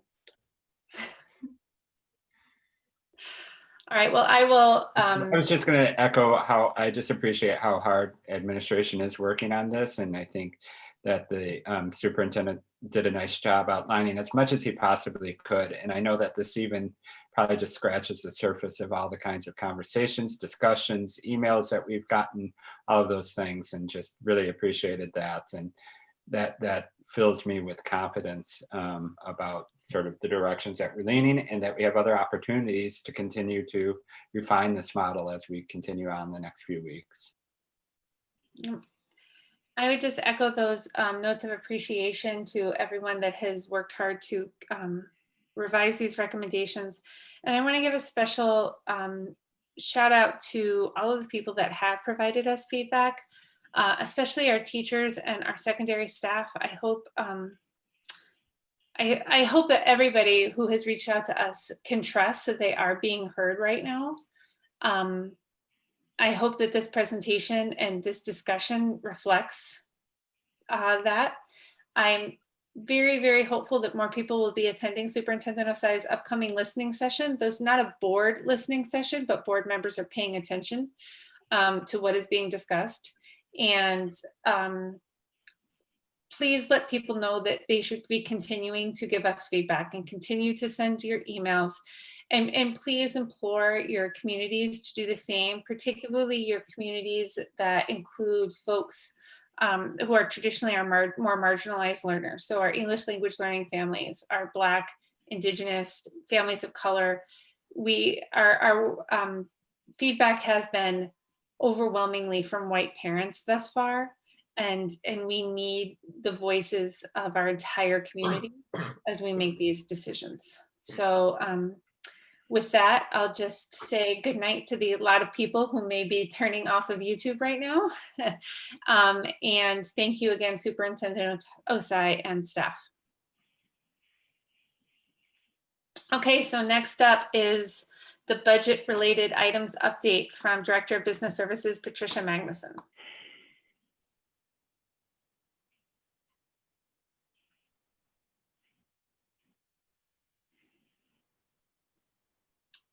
Is she muted? We are not hearing anything yet. She didn't opt to leave. Okay, I'm here. Okay, I'm sorry. Can you see my screen of the Yes. budget related items? Okay, good evening. Good evening, board and Superintendent Osai. Tonight I'm going to go through some budget related items for 3 different fiscal years and prepare us for some action on the preliminary levy, which is the only action that the board needs to take tonight. Our purpose tonight is to really just foreshadow some things that are going to be coming before the board related to the budget over the next few months. And I just want to remind those that might be listening that the board went through this in detail earlier this evening at a pre-meeting. So this shows you the 3 fiscal years that we'll be talking about tonight. Fiscal year 2020 is the year that ended on June 30th, 2020. We're going to talk a little bit about some things we're starting to see for the year end and some future board action. Fiscal year 21 is the year that we're currently in. We'll talk a little bit about the mid-year budget update, fall enrollment, and some future board action. And then for next fiscal year, we'll be talking about the approval of the preliminary levy for taxes payable in 21. That's the main agenda item for tonight. These next 3 slides are some excerpts from the budget timeline, and we really work with a detailed timeline so that we always know when to expect documents to be ready to be reviewed, when we expect actions to be taken, so that we can prepare the board and the community for what might be coming, so that we can move through our items in a thoughtful manner. Everything on here that's in orange shading is a board either discussion or action that's done in public. When it's got a bold and orange lettering, that means that the board is actually taking action on something that's related to the budget. All the grayed out line items are places where a community group, the Finance Advisory Committee, gets together and talks about and gives advice to us about moving through the budget process. And I just want to put in a plug for the Finance Advisory Committee. We are looking for members, and in particular, community members of color who might be interested in helping us on the Finance Advisory Committee. It's not necessary to have financial background. We'd love to have you join us. And there is a application on the website that we'd love to see you there. So here we are tonight. We moved this initial meeting to tonight, September 29th, starting our work for the fiscal year 22 budget. I want to show you how 3 budget years happen this fall. We're working on the audit to close last year's budget. We'll see those results in November, on November 18th. We'll be talking about fiscal 21, which is the budget year that we're in, giving the board preliminary information about what might be a preliminary mid-year budget update. That will happen in November as well. And then 2 places in this first part of the budget timeline tonight, we'll be setting the preliminary levy for taxes payable in 21. That's the first part of the revenue development for next fiscal year. So we're already talking about the fall of 2021 school year. And then here in December, the action that the board takes tonight will result in then a final levy being certified by the school board in December. The next part of the budget preparation is the actual preparation. We spend this first part of the year gathering data, getting enrollment numbers together, setting the tax levy, really learning more about what the legislature might do. And then we spend some time preparing the budget between September or December, where we're working on enrollment projections, all the way through the end of February. We'll be working with budget managers, the superintendent and cabinet and finance advisory committee to prepare a budget document for the board's approval. And then there's an approval process starting in February and March with the board, and then ending with the approval of the final budget in June. And then we'll do a little continuous improvement process so that we can always improve the work that we do on the budget. So that's the timeline we're working with. So now I'm going to just go through each of the 3 fiscal years that we're working with right now and foreshadow a little bit for the board, the things that we're considering, things that we will be bringing to the board for consideration as we close out and begin to project and amend projections for each of these fiscal years. So the final field work for our audit for last year began yesterday, September 28th. And what we're seeing is that results look to be very close to what we had expected. There's a few decisions that we need to make at sort of a higher level. Enrollment is down just slightly from where we thought we would be last year. And we really are not final yet. The Minnesota student reporting system does its final work through January. And as we work with other school districts, where students might be open enrolled in or out of our district, those numbers will continue to change, but we're down just slightly. And overall, our revenue projections are very close. We've got a little higher severance payments than we might in a typical year. And we have a new self-funded medical program this year in the school district, and the reserve is in a very good position. So we're feeling very good about that. I do want to mention on the severance payments, these are the types of severance that come with contract language that is no longer in our contracts. And it's for folks that retire or leave the district in good standing, and it's part of what would have been in their contracts that have now been negotiated out of contracts. So folks would get a payout for unused sick leave or a certain amount of severance for years of service with the district. That language no longer exists, but we do have folks that continue to retire for a few more years under that old language. We are going to be bringing some recommendations to the board in the next couple of weeks and months. We might want to use some of our fund balance that's set aside for severance. We have about $2 million available to be used for that purpose. We've been holding it to make sure that we can pay all of the severance liabilities in our contracts over the next few years. So we might consider using that. And we also have an other post-employment benefits trust that sits outside of the general fund for an old set of contract language where staff could retire and retain medical insurance in retirement for a few years. And that is no longer in contract language, but we do have funds set aside for that. So we'll be talking to the board about using those reserves or whether we want to continue to hold those reserves for future years. But finally, once we've worked through all of those details, we'll bring the audit to the board in November. Our audit firm will come forward with a report for the board to accept. We're starting to think about how we might adjust this year's budget, fiscal year 2021.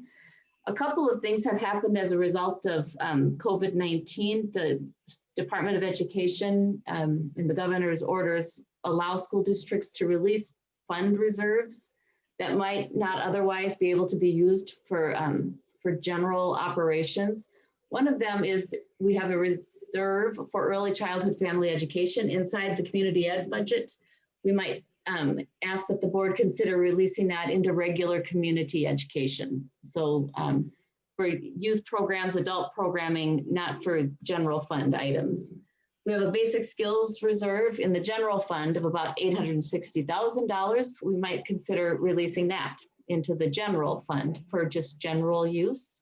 And we'll want to consider whether we need to hold those reserves for the future or whether we think we need them now to help support the budget for this year. Some other things that we are seeing for fiscal 21, we have an enrollment decline from what we had projected. I'll talk in a little more detail about that. There are some revenue formulas like compensatory revenue that is tied. It's one of our state aid line items in the budget, and it's tied to the number of free and reduced students, and that number declines as the number of students on our rolls who qualify for free and reduced lunch has declined, and that's because of the impact of free lunches. There's really no impact for families who don't apply for free and reduced lunch because lunches are free for everyone, meals are free for everyone.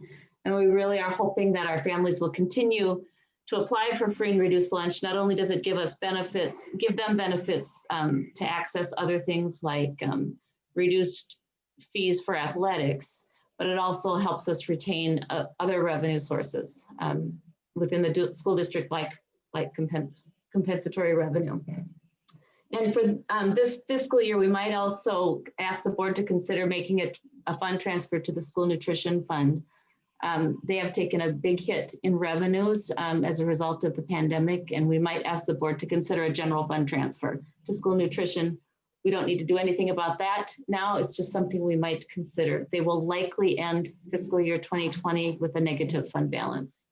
So our next steps are that we will update our current year enrollment projections. We'll ask the board to update the mid-year budget. And also the board should know in the community that we are aggressively pursuing cost containment measures to make sure, well, some cost containment naturally happens because of distance learning. Some new costs arise because of distance learning, but we really want to be sure that we tighten our belts as much as possible as we move toward probable budget cuts for next year. This year, we also have access to COVID-19 related funding through the state or through the federal government that's dispensed via the state. There's three types here. The first two are funds that we have up until September 22nd or September 30th of 2020 to spend.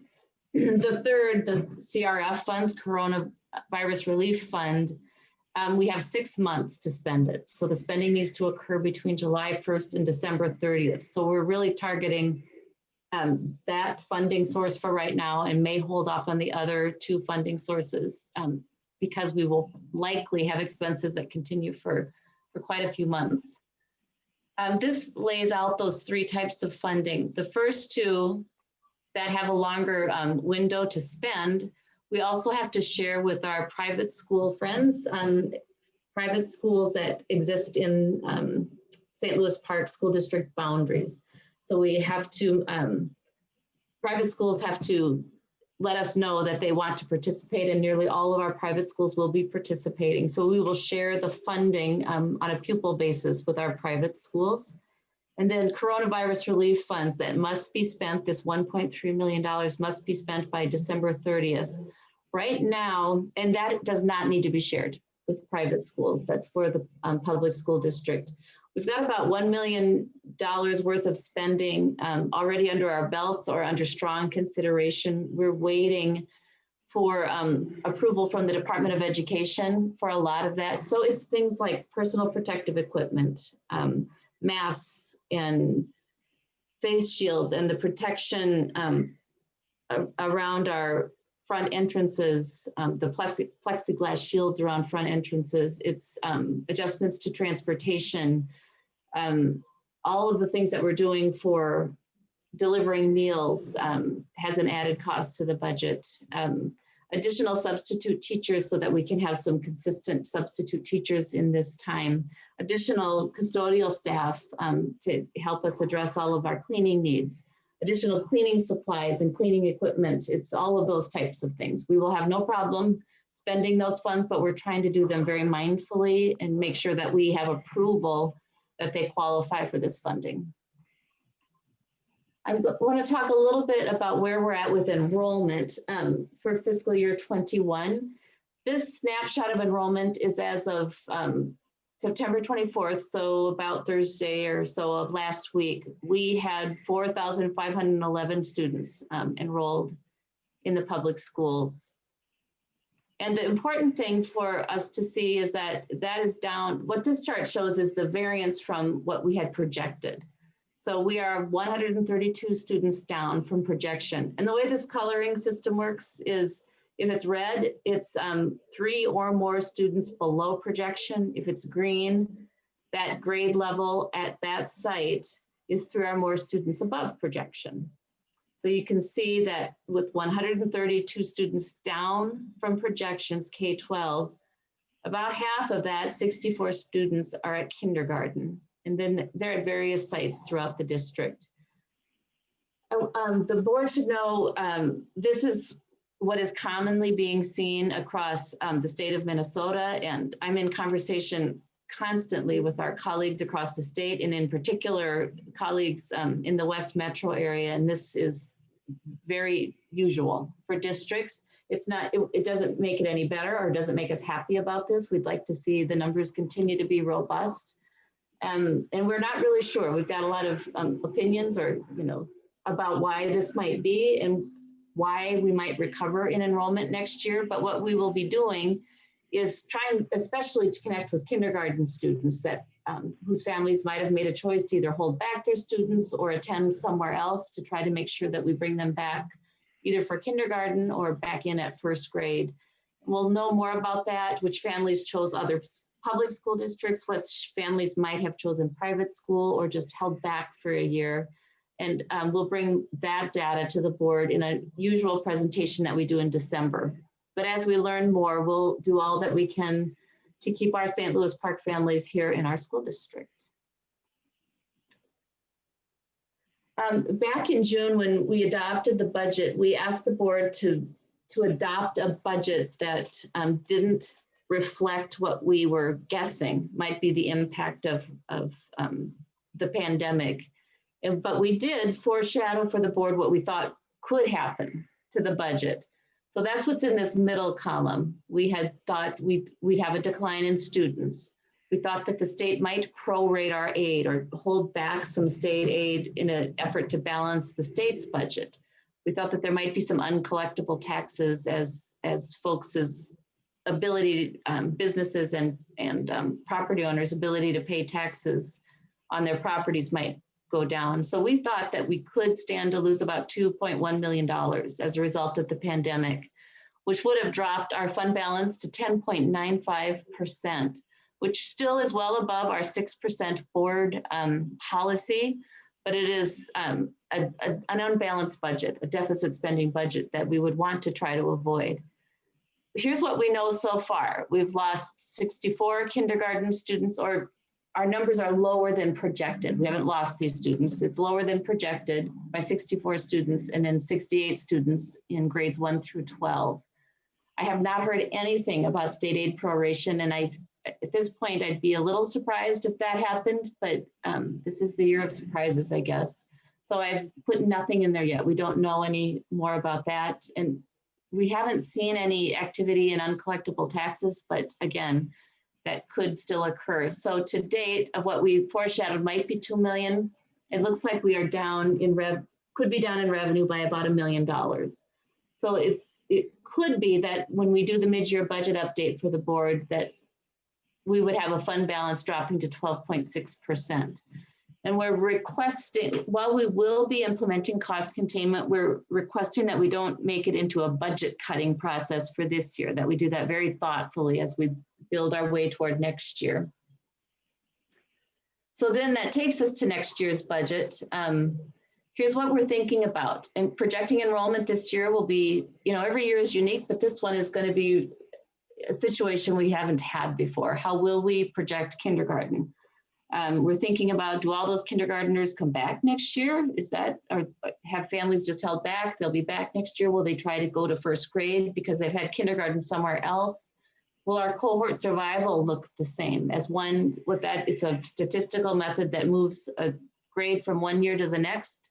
And usually we can depend on history to tell us what will happen next year, but we have now just it's just been a different year this year. So all of those methods, we'll have to really look at that. And I'll be working with colleagues across the state and other experts and the Finance Advisory Committee to think through what projections might be.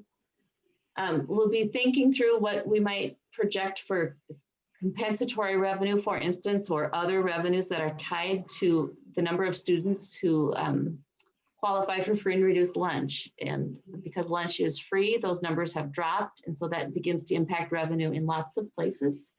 But here will be the next steps. We'll be preparing enrollment projections soon, starting in October. I'll bring as much as we can to the board when it makes sense, but that will be finalized by December. We'll be considering necessary budget cuts and really wanting to finalize that by the end of this calendar year, by the end of December. So we're building budgets at the first part of next calendar year with the cuts that we believe are necessary. And it will be an opportunity for us again to consider using fund balance reserves in lieu of budget cuts, if that's something that makes sense. So we'll be working through that and bring those recommendations to the board.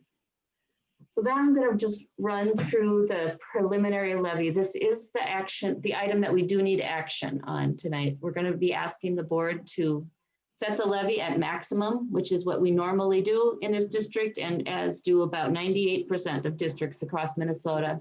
Set the levy at maximum so that we can, what it means is that we get the maximum amount that's available through that funding formula via the levy. So that we have time to work with the Department of Education all through the end of the day tomorrow to make sure that we've thought through every part of our levy. So we're preparing for board action later in the board meeting tonight. There's several funds in the district, but the three for which tax levy is one of the funding sources are the general fund, community service, and debt service fund. So for instance, you don't see food service here or school nutrition. There is no levy component, tax levy in the food service fund.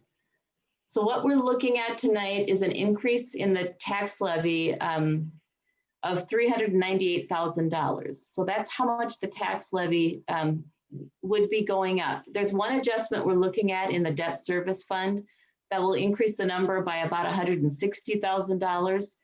The total increase will still be under 2% in the dollar tax levy. There's many line items in the tax levy. There's 3 pages of them here. I'm not going to go through all of them, but a couple of things you should know. Each of these line items is a different calculation and funding formula. There's lots of funding formulas in school funding. Some of them have of tax levy associated with them. Some of them don't. This is just the list of funding formulas for which tax levy is one way they're funded. There are many other funding formulas that are only state aid related. So I've highlighted a few of them here. If you go straight to the bottom of this page is just the general fund list of levies. The total levy in the general fund is going down by $402,000. The main reason that is happening is the voter approved operating referendum is lower than the amount that was levied last year. And that is due to the decline in enrollment and the projected decline in enrollment. And also the board should know and remember that all of these levies are adjusted. So if enrollment does indeed go up in the fall, we'll be able to adjust for this year's tax levy and bring in the correct amount of revenue. So all levies are adjusted to actual in the following years. The capital projects referendum is going up. That's another voter approved item I just wanted to highlight. That's going up because the values of properties are going up in St. Louis Park. So that's really good news. The property values are very strong. And this particular voter approved levy is tied to property values. That's not the case for, I don't think, any other tax levy on the list. Operating capital is going up. This is an example of a line item that's going up. The dollars that the school district is getting in total has not changed, but the levy formula changed so that we're getting more of this particular formula in tax levy and less in state aid. So that's an example of a line item that looks like it's increasing, which it is in the tax levy, but that doesn't mean we're getting more funding in the district. It's just being taken away in state aid. And the long-term facilities maintenance line item, I wanted to highlight because there's an offset. We had made the decision about the dollar amounts that we would levy in long-term facilities maintenance when we sold bonds so that the tax impact would offset with the debt service levy so that we wouldn't have an impact in increasing taxes to our taxpayers. This next page is the community service fund. In total, it's basically flat, going up just a little bit. And there's a couple of areas, school-age childcare I highlight because it's another example of a dollar amount of revenue that's not changing, but it's going up a little bit because it's a shift in the formula toward levy away from state aid. And then school-age childcare is going up by $38,000. That's an example of a levy that's going up because costs have gone up. So this particular formula is linked to the expenditures in a category, and this is for children that participate in school-age childcare with a disability. We levy for the costs to cover their additional needs beyond the needs of students who do not have disabilities. And then in the debt service fund, the total is going up by about $760,000, and that's because of our regular debt service schedules. So when we talked about the long-term facility maintenance levy earlier, we knew that these were the changes that were upcoming within the debt service levy. And so we had reductions in other areas as we planned for those projects. I just want to point out the debt service excess and how that works. We are required by state law to levy more than we need to cover principal and interest payments. And precisely, we must levy at 105%. That is not a choice. So what happens is we build up a reserve in the debt service fund because we only pay the amount we need for principal and interest. And the state has a formula that requires that overall that has to go back to taxpayers. The board, we cannot retain that excess and we can't use it in the general fund.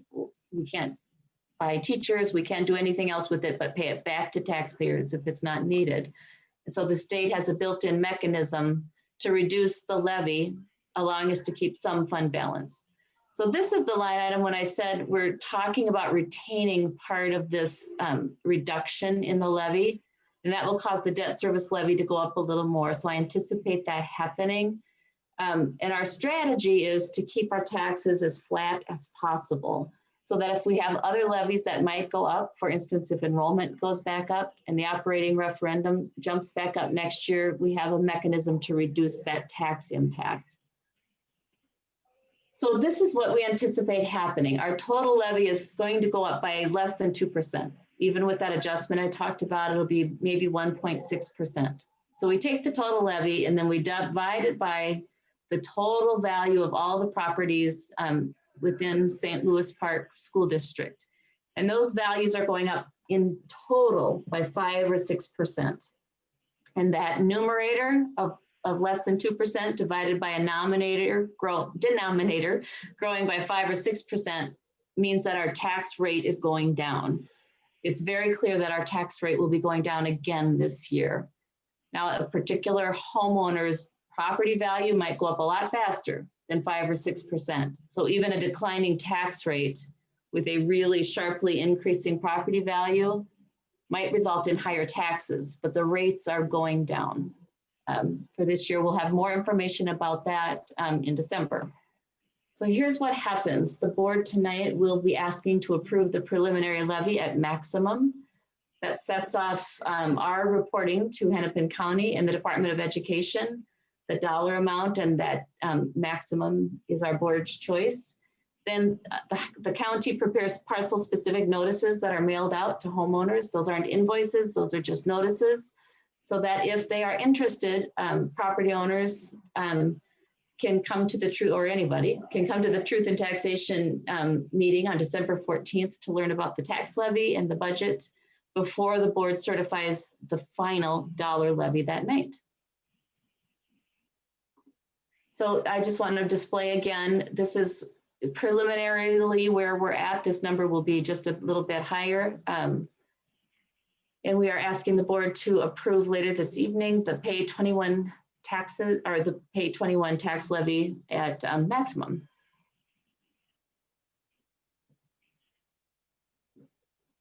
Okay, thank you, Patricia. As a reminder, we did hear this, the board heard this entire presentation at 5:30 and had ample opportunity then to ask lots of questions. So at this time though, does anybody have any additional questions for Patricia? Okay, seeing none and hearing none, thank you, Patricia. We will revisit this in the action agenda. If you didn't have anything further. Okay. No, that's it. Thank you very much. Great, thank you. Okay, now moving on to policy development. First up, we've got second reading of policy 522. Anne, Casey, do you want to introduce this for us or remind us what we're looking at? Sure. We are amending this policy to comply with new requirements in Title IX that came up over the summer. And I don't think, unless Rick has anything else, we heard a good description of the reasoning for that. And I don't think there were any major changes that were suggested from the board after first reading. Correct. Rick, anything to add? No, I don't have anything.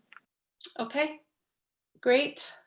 Then hearing nothing from any other board member? Going once, going twice?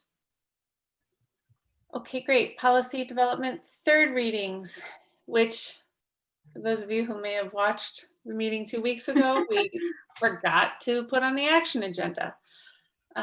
So they are up now. We have looked at these policies 2 times before. So does anyone have any questions or additions or questions at this time? Do you just want to take them separately, please, Mary? Sure, we'll start with the face covering policy. Anything?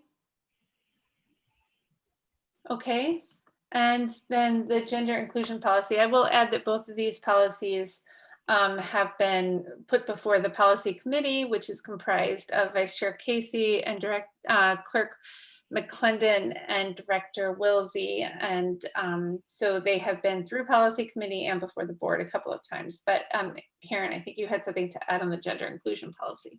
Yes, after we had some additional time for consideration, and we've had a couple questions from members of the community and staff, I reached out to Superintendent Osai for additional clarification related to how we implement the training related to this policy. And he has provided an excellent overview that I'm satisfied with, given the time of tonight's evening. I'm not going to go into the detail now. He did an overview of how many people are being served with their preferred name and what some of the issues are related to that.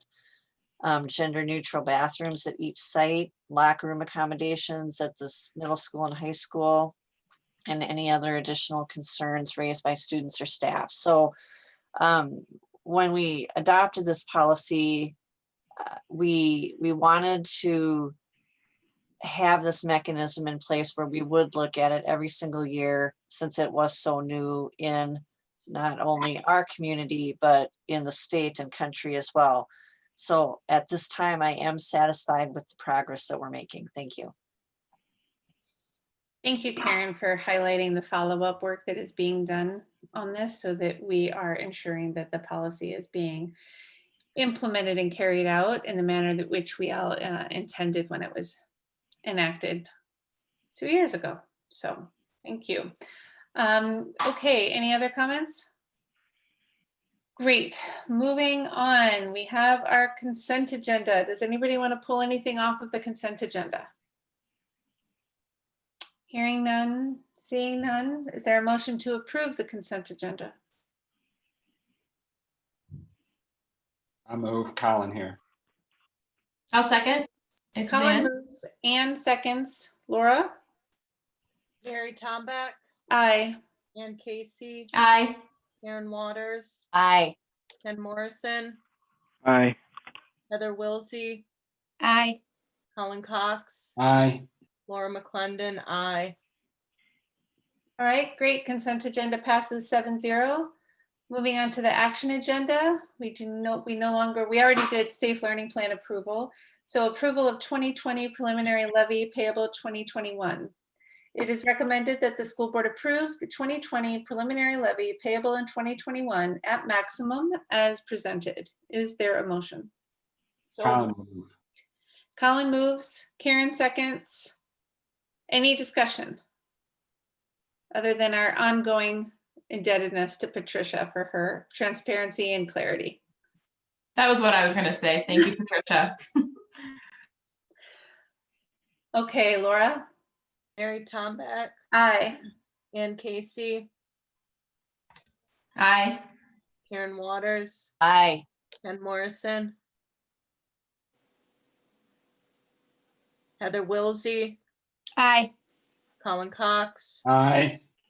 Laura McClendon, aye. Ken Morrison. Aye. Thank you. Passes 7-0. Thank you. Approval of second reading of policy 522, student sex non-discrimination. It is recommended that the school board approve policy 522 as presented. Is there a motion? So moved. Moved by Ken. Second, I'm sorry, I missed the second. Laura. Laura, thank you. Any discussion? Hearing none. Laura, go ahead. Mary Tomback, Aye. Ann Casey, Aye. I'm Karen Waters, Aye. Ken Morrison, Aye. Heather Wilsey, Aye. Colin Cox, Aye. Laura McClendon, aye. Passes 7-0. Next up, it is recommended that the school board approve the third readings of policies 536 gender inclusion and 808 COVID face covering as presented. Is there a motion? So moved by Karen. Second. Second by Ann. Any discussion? I'd just like to say that I am nailing the any discussions tonight. It only took 9 months as chair, but I'm getting it. Okay, Laura. Mary Tomback, Aye. Ann Casey, Aye. Karen Waters, Aye. Ken Morrison, Aye. Heather Wilsey, Aye. Colin Cox, Aye. Laura McClendon, aye. Passes 7-0. Next, Consistent with the federal and state guidance, the board chair has determined, that's me, that an in-person meeting is feasible so long as CDC recommendations and necessary precautions are taken for the safety of those in attendance. It is recommended that the school board reconvene in-person meetings effective the beginning of hybrid instruction at the secondary level, and that meetings moving forward be in alignment with the secondary delivery model. So that is the motion on the table. Does anybody have an amendment to that motion? Or would they like to second that one as I've just made it? I'm open to amendments. I'd like to amend that we align reconvening in person with hybrid instruction taking place at the primary level instead of Okay. secondary. Okay.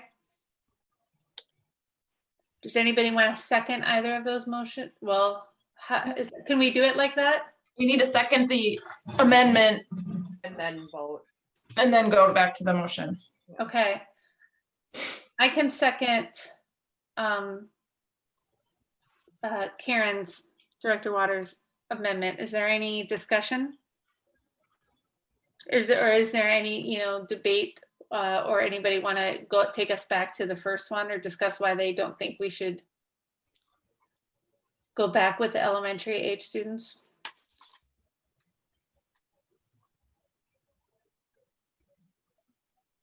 Anyone have any thoughts on this one at all? I think it's a good, amendment, this is the time, and thanks Karen for suggesting that amendment. I think it's also a very good time and a good suggestion to bring us back together. How that's going to happen, I wonder. It's not on the amendment, but it's on the bigger issue, just in terms of our flexibility to go back into remote if needed. Is that still allowed, or how does that happen? So the way I can read the text of the what the amended motion will be again, but the way that this has been presented is that meetings moving forward will be in alignment or basically track the hybrid model, meaning that as long as we have any students in at least a hybrid model, that the board will be meeting in person. And that when such time if it happens that all levels are back in a distance model, the board is automatically back in virtual meetings as well. Does that make sense to everybody? I have a question. Are we still airing our meetings virtually the way we've been doing in? That's a great question. We will, yes, one of the mechanisms that we can set forth is we can still limit attendees. We can still suspend open forum. We can still set forth various precautions by which, we are limiting the number of people that we are putting in one space. So yes, we will be meeting in person, but other COVID precautions will remain in place. Okay. So yeah, we'll still be airing the meeting.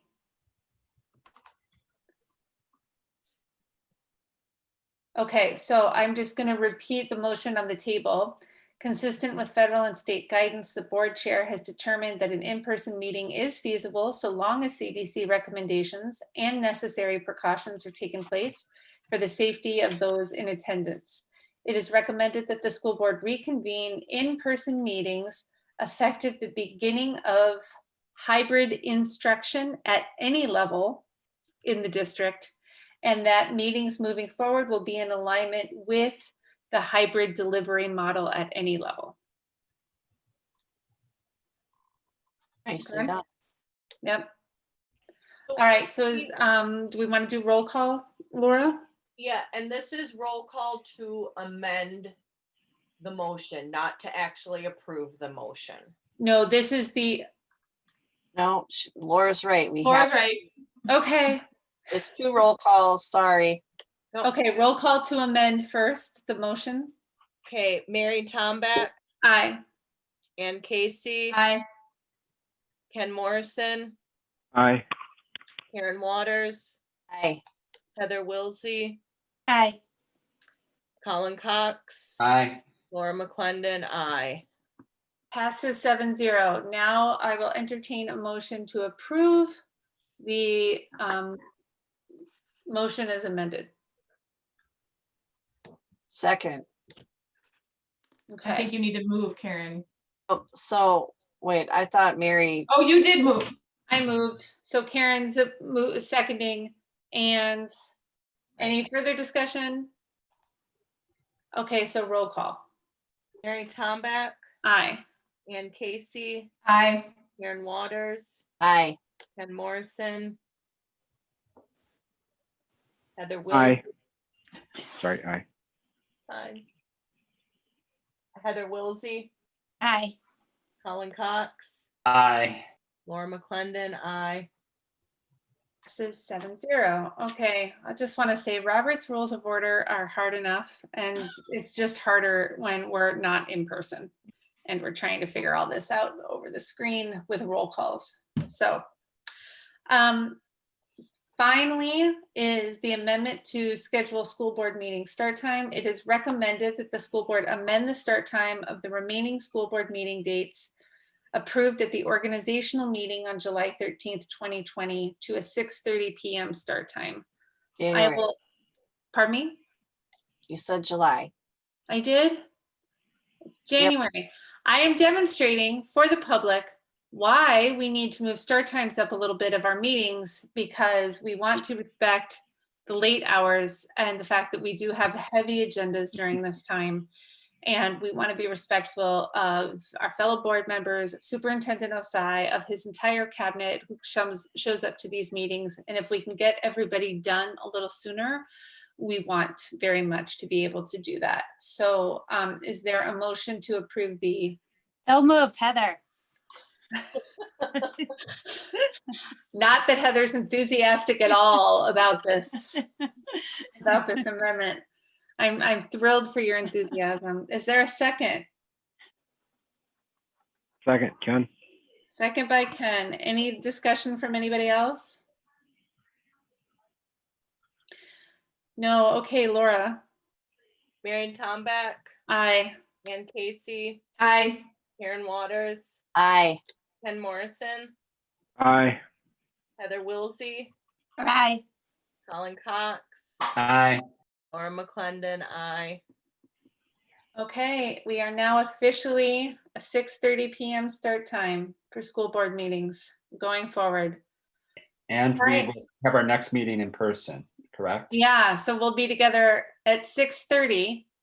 I think we should be kind and send each other plenty of text reminders to show up at 6:30 at the C350 on October 12th. I can't wait to see everybody face to face. Communications and transmittals.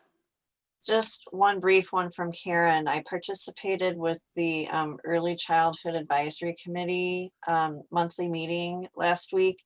And I was really impressed with all the work that the staff had done to improve distance learning for our youngest learners and families, create more short-term options for families. They still want to do some version of the vehicle fair to get people together, even if it's a drive-by type thing. And they can't wait to show off their beautiful building. They are so pleased and happy with how it turned out. But most of all, I was impressed with the commitment of the staff. They took it very much to heart that they were empowered as the experts in our community related to early learning as to how they would adapt their delivery model to best meet the needs of the staff and the families. So I really commend them and that advisory committee for all their work. That's all. Thanks, Karen. Does anybody else have anything tonight? Heather, did you want to, were you going to talk about the? Well, you can talk about community ed and I can talk about Park Public Schools. So do you want to go first? Okay, I'll just say that we had our first meeting with our new head of community ed, and it was a good reconvening and just sort of discussion about what sort of resetting sort of what we are expecting out of the community ed advisory group. And so I think that really set us up for some good success. We also heard some great things about how innovative they were over the summer. And I think we've heard some of that at the board level too, but some of the innovations that they already have in place and efforts that they continue to make, particularly serving our senior community. You know, we spend a lot of time talking about the kids here, rightfully so, but our involvement with the community ed and early learning to our longtime residents of the community and seniors and everything. So it was just refreshing to hear some of those things and also get the update about Westwood being open, the new interpretive center there, and how exciting that is and what kind of learning opportunities we might have there.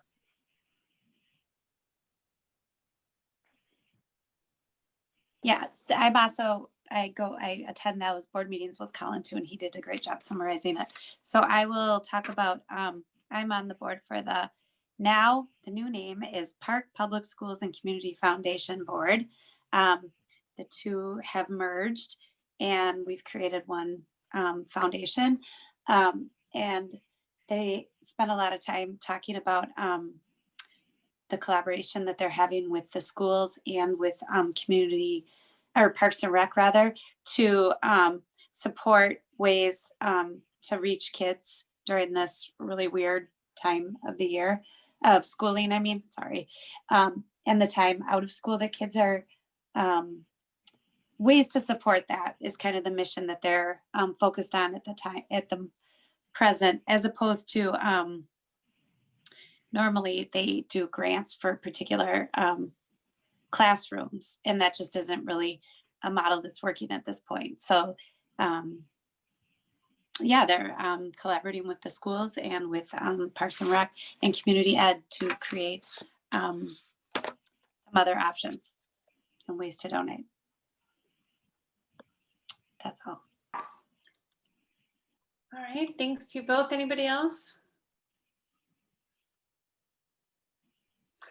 Okay, my only thing is just a huge show of thanks and appreciation for our E2 teachers and staff who, as Superintendent Osai pointed out, kind of blazed the trail this week for bringing our students back. Our transportation providers who also got back to work this week. We have a lot of people who showed up despite nervousness about this, how this was going to work and what this was going to look like and how this was going to feel. And most reports were that our students and staff had a fantastic day and we're thrilled to be back together. So looking forward to more of those for cohort B on Thursday and Friday, and then our grades 3 through 5 next week. So thank you to everyone who is doing everything they can right now on behalf of the students of St. Louis Park. So cheers. All right, I'll take a motion to adjourn. So moved, Karen. Moved by Karen, I'll second. second by Ken. Mhm. All right, Laura? Mary Tomback, Aye. Ann Casey, Aye. Karen Waters, Aye. Ken Morrison, Aye. Heather Wilsey, Aye. Colin Cox, Aye. Laura McClendon, aye. Okay, passes 7-0. We are adjourned. Good night, everyone. See you at 6:30 in 2 weeks in our boardroom. Good night.